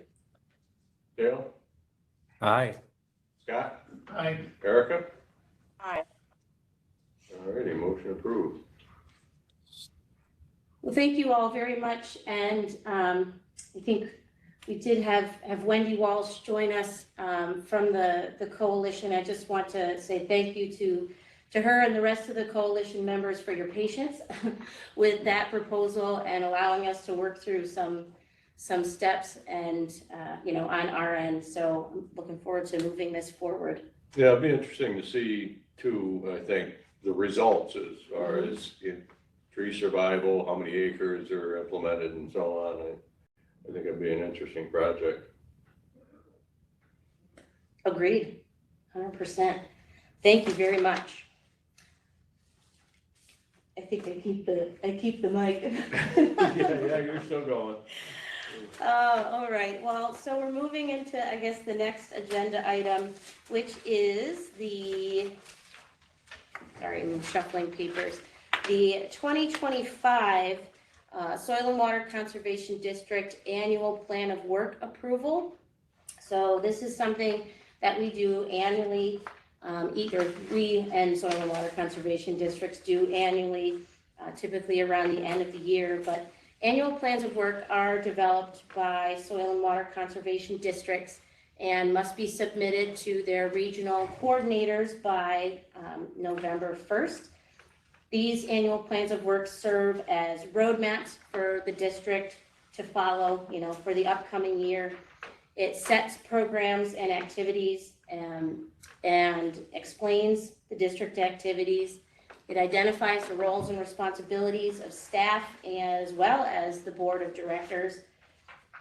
These plans help to manage risk and liability for the Soil and Water Conservation District and are a tool to help measure performance and track accomplishments throughout the year. So each regional staff, soil and water districts will submit these plans, or at least a draft of these plans, to their regional coordinators. And each of our regional staff review the plans based on a checklist that identifies minimum performance measures as well as some areas in the risk management realm. Our regional staff will provide comments, as needed to the soil and water conservation districts. And then ultimately the county district board will approve the annual plan of work, and then it's then submitted to the state committee for approval. So what we typically do, well, I guess I'll say first, all of the plans from the districts across the state were received by their regional coordinators by November 1st, which is awesome. And so now they've all been reviewed and signed off on, if you will, by their regional coordinators. So what we typically do, I will just read the list of the soil and water districts who have submitted an annual plan of work on time. And then if there's any further discussion, we can have it at that time, and then the voting members will pass a motion to approve them all. So bear with me, I'm going to read through the list. So these are all the 2025 plans of work that were received by the November 1st deadline. Albany, Allegheny, Broome, Cattaraugus, Cayuga, Chautauqua, Chemung, Shenango, Clinton, Columbia, Cortland, Delaware, Dutchess, Erie, Essex, Franklin, Fulton, Genesee, Greene, Hamilton, Herkimer, Jefferson, Lewis, Livingston, Madison, Monroe, Montgomery, Nassau, New York City, Niagara, Oneida, Onondaga, Ontario, Orange, Orleans, Oswego, Otsego, Putnam, Rensselaer, Rockland, St. Lawrence, Saratoga, Schenectady, Schoharie, Schuyler, Seneca, Steuben, Suffolk, Sullivan, Tioga, Tompkins, Ulster, Warren, Washington, Wayne, Westchester, Wyoming, and Yates. That's it. Is that all of them, Bethany? That is all of them. I hope I didn't miss one. All right, is there any discussion on the annual plans of work? If not, ask for a motion to approve. Motion to approve? Second? Second. I'll second. Okay, we'll go to voting. Darren? Aye. Dale? Aye. Scott? Aye. Erica? All right, motion approved. And we are to the reports and public comment, Yes. I believe. Okay. I'll start, and I think we're, in Fulton County, we're finalizing our plans for the construction of our office building. The engineer has been getting things ready to go out to bid. We hope to go out to bid this winter and break ground this spring, so hopefully it works out. Darren, any reports? Not too much that I can think of right now. Okay, Dale?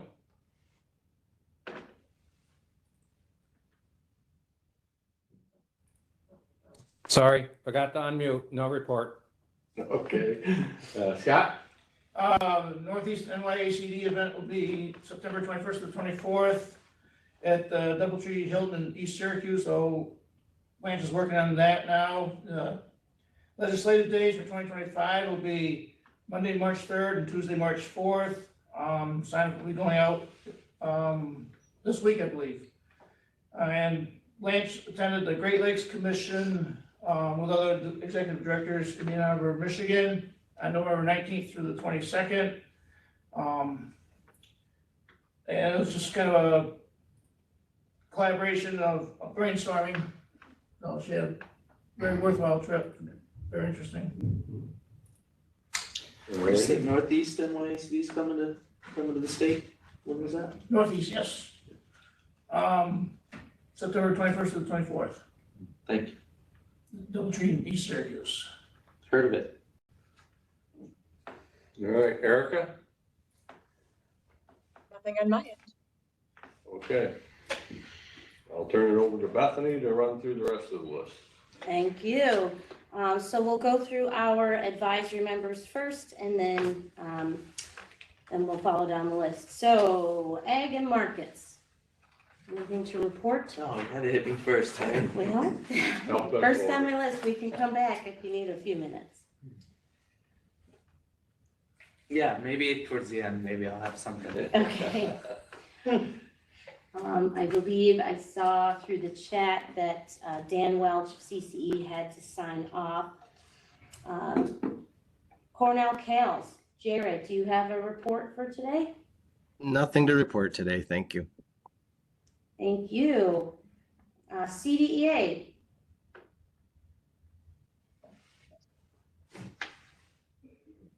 I know, thank you. There you go. Here we go. Hi everyone. So this is Becca Campbell from Division 1. I'm reporting on behalf of Caitlin Stewart. She couldn't make it today. So I believe she forwarded her report in advance, but I'll hit some of the important stuff for everyone. So we have good news that the Soil and Water Conservation District family is growing. The Vice President, Jessica Armstrong, welcomed twins. She had a daughter and a son, Evelyn and Everett, on October 28th. And then the Division 8 representative is also expecting her first child. So it's exciting for everyone. The next CDEA meeting will be January 22nd. And then also the 23rd, we do a 2-day meeting. So it'll be from 12 to 4 on the first day and then 8 to noon on the second day. You're welcome to attend virtually. Caitlin usually sends those meeting agendas and everything out in advance.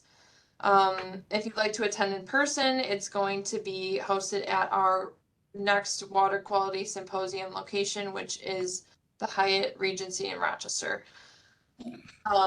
So all that I'm sure will be shared with everyone if they'd like to attend. The New York State Erosion Sediment Control Certificate Program Steering Committee brought forward some concerns to the CDA board about the need for instructors and more advertising and endorsement of the training and program.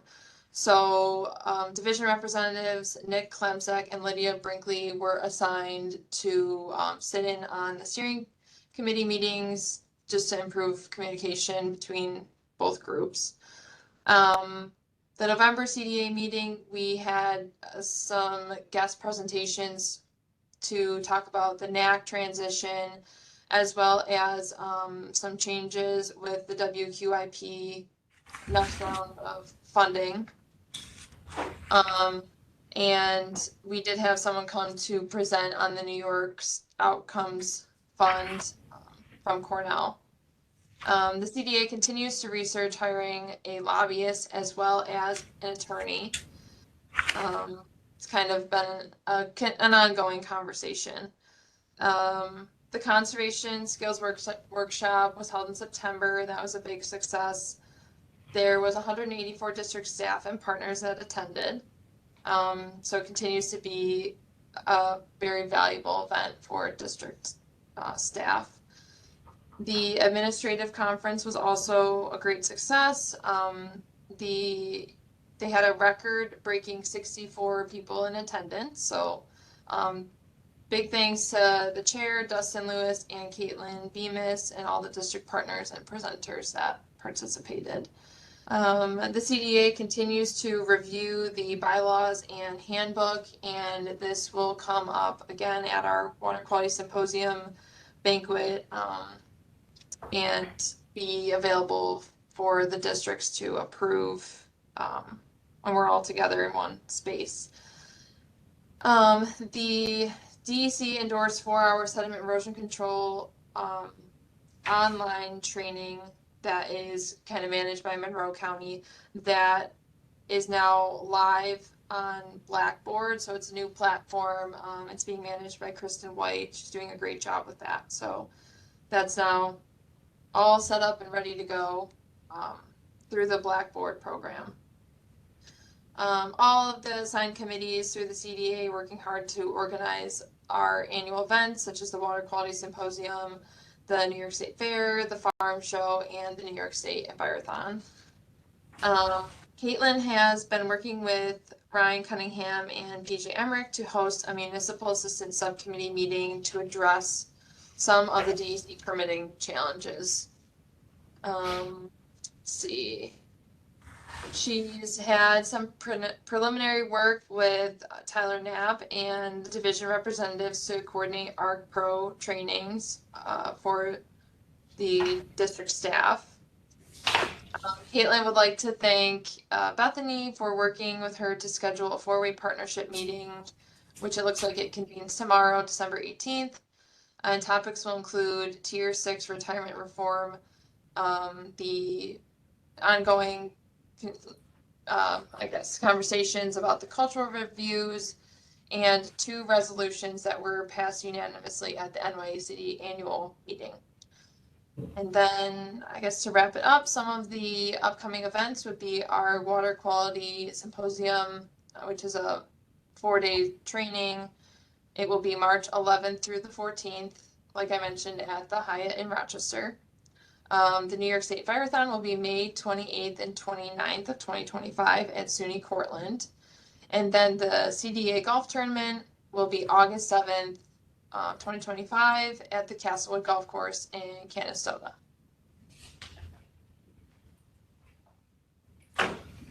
Thank you, Becca. You're welcome. All right. Did we have anyone join from DEC?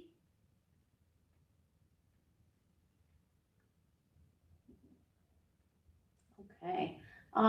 Paul, Department of Health, do you have a report today? Yes, very quickly. Just want to mention that the city of New York had to postpone for the 3rd year running their project to rehabilitate the Delaware Tunnel, which is their main source of water typically.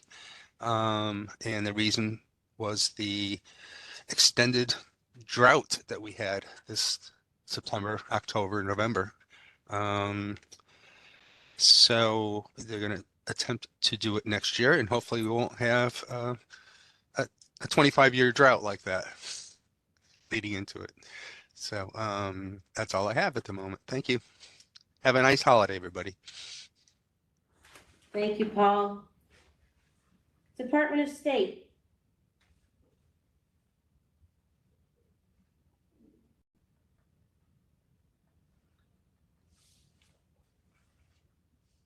Okay.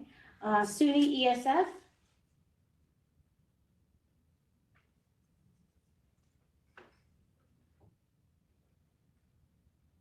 And NRCS.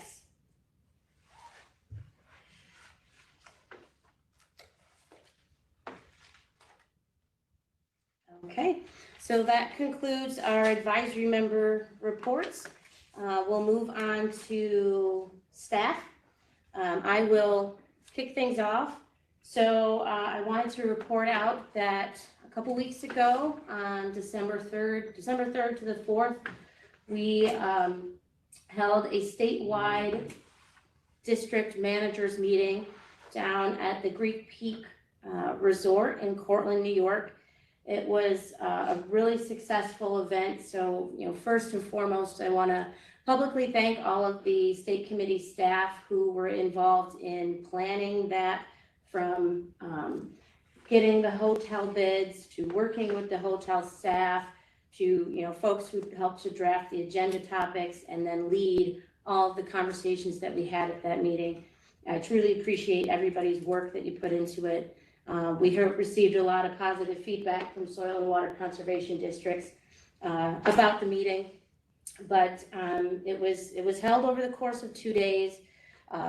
We had 2 half-day meetings, if you will, but on the first day, we kicked things off with a very brief discussion on state committee priorities for 2025. Which involved, I guess, I wanted to get some feedback from the participating managers in the room on the areas of our state committee strategic plan that we should be focusing on for 2025. I got some feedback from a couple of districts, but I need to follow up with an email as well to those who participated. But what I hope to do with that feedback is, I guess, collect it and then at an upcoming state committee meeting, likely it will be our January meeting, I'd like to spend a little time reviewing those priorities with the voting members and kind of formulate a direction for us in 2025. We also spent a large part of the first day talking about prevailing wage and now how that is becoming or may becoming more and more relevant to soil and water conservation districts, particularly through our cost share programs that we administer. Historically, our cost share programs like CRF and Ag Non-Point Source have not been subject to the prevailing wage requirements as established through the labor law because they've been considered exempt because they've been implemented on private property. However, we are running into this particular issue specifically with our round of Ag Non-Point Source that just came out because we are incorporating Bond Act funds into that round to offer an expanded amount of funding to soil and water conservation districts. What we found out was that through the Bond Act law, there is a requirement that states that projects funded with Bond Act funds are subject to prevailing wage requirements. As a staff, we're working with departments, council, and subsequently with the governor's office to get a determination on whether or not our programs that have historically not been subject to prevailing wage, whether or not we can continue that exemption, even though we're using Bond Act funds. We have not gotten that a determination yet. It's still outstanding, and we're working that through the process. So, again, just want to appreciate district's patience with us while we're working through those details. But that is something that we spent some time on at the managers' meeting. We rounded out the first day with breakout sessions where we attempted to kind of shuffle things up and get districts in a room together with other districts who they don't normally interact with, folks from all over the state. And our regional coordinators headed up all of those discussions. And I thought that was a really great opportunity for districts to engage, with their soil and water district partners. We tackled a lot of different topics from, Part C project considerations, concerns surrounding engineering, and then equipment, and then I believe we rounded out those discussions with some hearing from districts on what training they might need and how we can support them in that way. The second day included a panel of district managers from all over the state to talk about their successes in the recruitment and retention realm. So we had representatives from Chemung, Delaware, Fulton, Nassau, Oswego. I feel like I'm missing a couple, but they were all able to come and share their success stories with other soil and water districts. So we heard a lot about district internship programs, how managers have worked with their boards to increase salaries, to add positions, different ways to engage with your local legislators. It was a really useful and eye-opening part of the agenda, and I heard from some new managers in the room that they really appreciated that topic. And then we rounded out just the day with a kind of open discussion and talked about all sorts of random topics. So it was a really great meeting. I think we have some action items and ideas on how to move forward on some of the issues that were brought up during that meeting. So more to come, I guess, on that. And as Becca reported out, we do have a four-way partnership meeting happening tomorrow here in this office, but also, remotely if folks can't make it.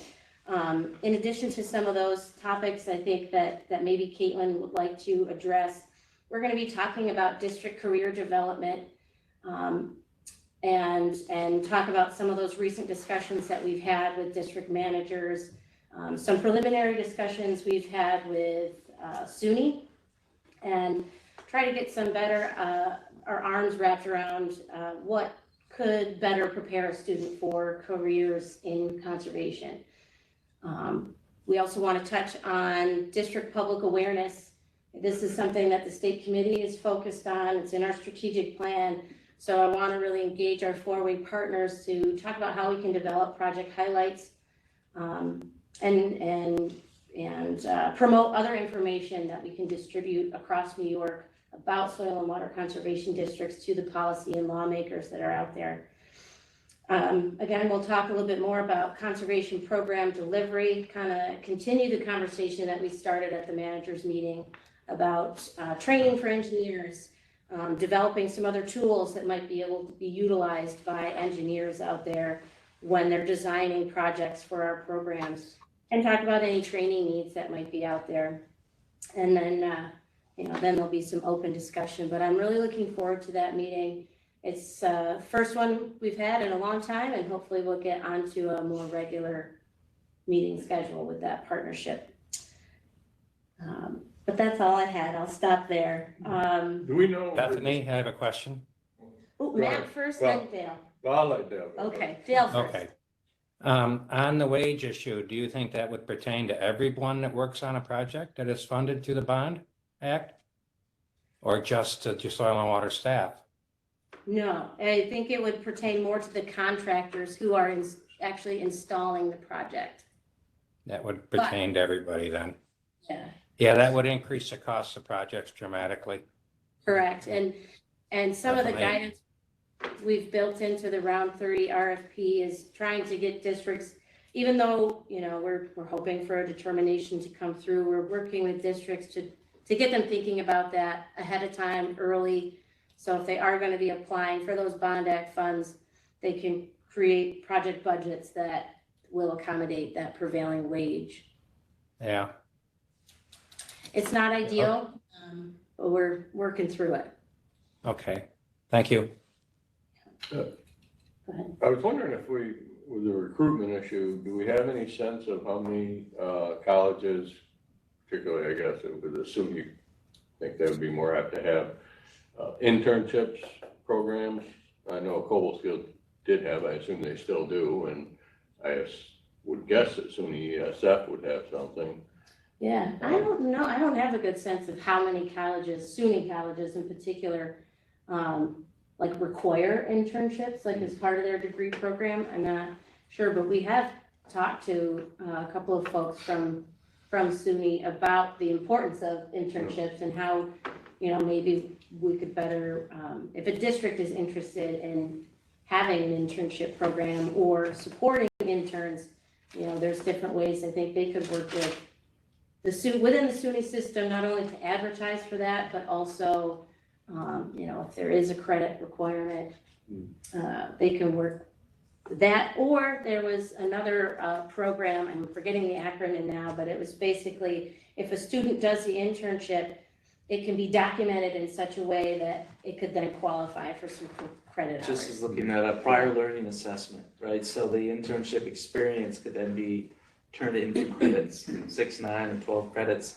they do it a lot with military reservists, but it could be done in other fields as well. Yeah, I just wonder if that's something, if there's an opportunity there that's being missed, and especially I think as we start to get into the forest part of things, whether SUNY ESF would have, if we might be able to reach out to them and because I think, I don't know how many districts actually have the staff now to cover that area. So I'm wondering if there, if it might at some point be worth trying to reach out to ESF and see, just one example, because it seems like the districts are gonna need staff as we get more into the forest. Yeah, area. absolutely. On that the panel that we had the second day of that meeting, the manager from Oswego County talked about their internship program, and I think he said historically that it's been filled by ESF students. Oh, okay. And I think now he said it's expanding, where the colleges that they're coming from, but I know at least with that district, they had a good relationship with Oswego. That'd be good if we could get some kind of list of. Yeah. But that was actually same thing that the SUNY officials asked us for, right? Oh, To try to put together a general list of what colleges are we working with, in internship programs, and I think there's definitely a few, obviously, Covaskill and ESF and Paul Smiths, and there's probably others that we're not thinking about. They actually talked about Fulton Montgomery and the capstone Community projects that they college? do. Yeah. Yeah. So, there's a lot of good information shared. All right, that's all my question. Thank you. Coming back to you, do you have a report now? Thank you. I gotta go back to where just a couple of things real quick. The State of the State address is scheduled for January 14th, and that will be live streamed from the Hart Theater at the Egg. Shortly thereafter will be the executive budget. When that goes out, we'll send EPF and any other pertinent information to districts and our partners. And also reported at our meeting here at the department directors meeting was the Ag Society is coming up again, right? So that's usually early January 9th. So take a look at that. It's usually a really good forum and opportunity for networking. So it was just on their website. The registration link wasn't working for me right now, but take a look at that. So you said State of the State was when? 14th of January. All right, thank you. Thank you. All right, Greg Albrecht. Stephanie, thanks. Just want to echo others' sentiments and sincerely thank you, Dale, for your leadership. And Matt, thank you for bringing yours to the state committee. That's really excited. And I guess formally and publicly, just welcome Jason Kokinos back as program manager for Ag Non-Point Source and the KFO programs and Source Water Buffer. Came back last week and really hit the ground running, and appreciate it. And I guess happy holidays, everybody. Thanks, Greg. PJ.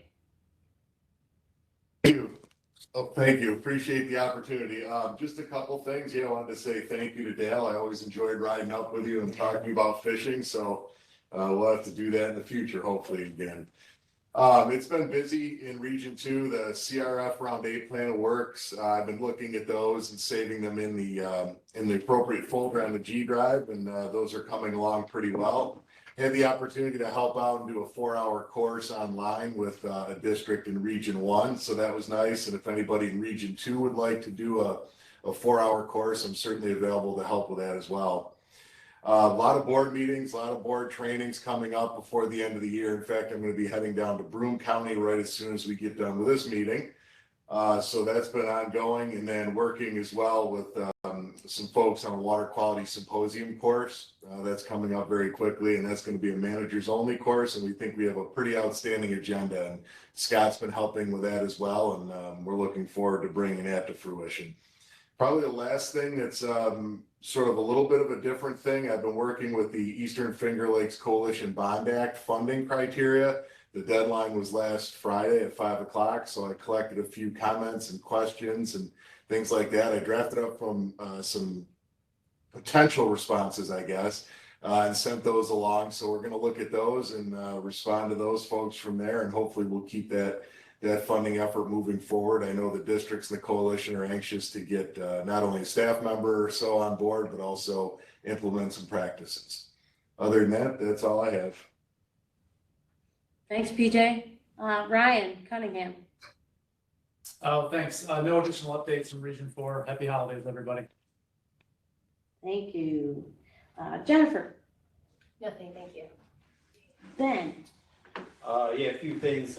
Most of my time lately has been focused on state aid to districts. The districts, like I reported last month, all submitted their Part B $6,000 requests on time. Those have all been paid out by fiscal, so that money should all be in the district's bank accounts. They've received a memo from me saying they can start work anytime. So now that they have the money, they can move forward with those projects. They have all the way till the end of 2025 to get those done. I've been working on updating the annual reports that are due February 15th. A couple of those reports are up on SharePoint for the hourly rates report and the treasurer's report. Not a lot of changes there. There's a couple number tweaks that OSC made to their report, but other than that, that pretty much stayed the same. Been working a lot with Chaz and Tyler on getting the annual report and the performance measures report into a Google Doc. So due to both of them for all their time involved with that. Those are, I'll say 100% there, so they should be up on SharePoint. You didn't sound very confident. I was That was not keep finding one more like little thing, or is this 99.9, you can never guarantee so it. it should be there. She's getting it up on SharePoint, so I'll be talking to Tim later on that one. So yeah, look for those. The other three are still being updated into new formats, but again, those will be out at least by the end of the month at the very latest, along with the solicitation memo and all other supporting documents that come with our state aid reports. Other than that, regionally, same as kind of what PJ said, some plan of works coming in, a lot of phone calls and questions from districts just on a variety of topics, it seems, from prevailing wage to procurement to participating in AEM and how do we do this tier 4 project and all this other sort of stuff. So a lot of the end of the year craziness, it seems like, so, but all good things. That's it. Thank you, Ben. Tim? Yeah, I just want to mention I went to Cornell Pro Dairy sponsored PE training last week. And one of the topics they covered was mortality composting, which I almost never think about. But it sounds like there's still a fair amount of farms doing incineration for their disposal of carcasses, either on farm, like in their own incinerator, or shipped it somewhere else to be incinerated. There's kind of rumors, thoughts, signs that the EC air quality is going to clamp down and kind of eliminate that incineration option in the near future. So this mortality composting might become a more pressing issue of concern. And we just talked about designs and how people want them covered because it's easier to manage, and that adds expense. And there's an engineer there that gave some insight into his designs and stuff that was going well and stuff that wasn't going well. So I just want to kind of bring that up. We don't talk about it too much and support BMP.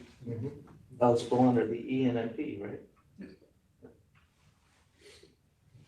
That's all. Thanks, Tim. Jason, any updates? Sure, I just forgot to mention during my update that Q&A is open for Agnog Point Source and it ends on January 10th. So there's some newer stuff about this round. So if you have questions around the holidays, get it in because it's a shorter time period. And we will post final answers on January 25th. Just an update on Q&A for Agnog. Thank you. Tyler, any updates today? I'll just touch on something that Becca brought up. I have been working with CDEA, specifically a lot with Marin from Warren County on trying to find or locate a source for a ARC map to ARC Pro migration course, something that's not super, I don't want to say in-depth, but something that's not long, something that a district staff member could complete rather quickly, just to kind of help assist with that transition. We have been in communication with the Society of American Foresters. They have a course similar to this. It's not specific to forestry by any means, but we're just trying to find various options to bring it kind of locally here to New York State and give districts those support for ARC Pro that they need. So that has been kind of a little bit of a challenge, but we have a couple of meetings lined up and continue to kind of talk on bringing some kind of a training local here. So other than that, hopefully everybody has happy holidays. Thank you, Tyler. Any state committee staff I may have missed? I think we've lost a couple over the course of the meetings. I just want to double check. Okay. Any soil and water conservation district on the line have a report they'd like to share out?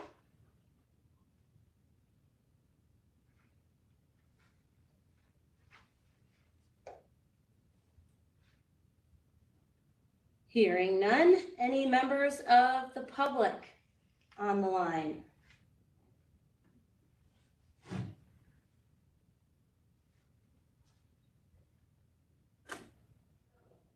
Okay, that concludes that agenda item. All righty. Next meeting is January 21st. Does that work for everybody? But it's not that, you gotta get the training. And then you just learn. Good for me. Okay. So I guess with that, nothing else. Happy holidays to everybody, and we will adjourn. Happy holidays, everyone. See you next year, Tom. Thank you, everyone. Thanks so much.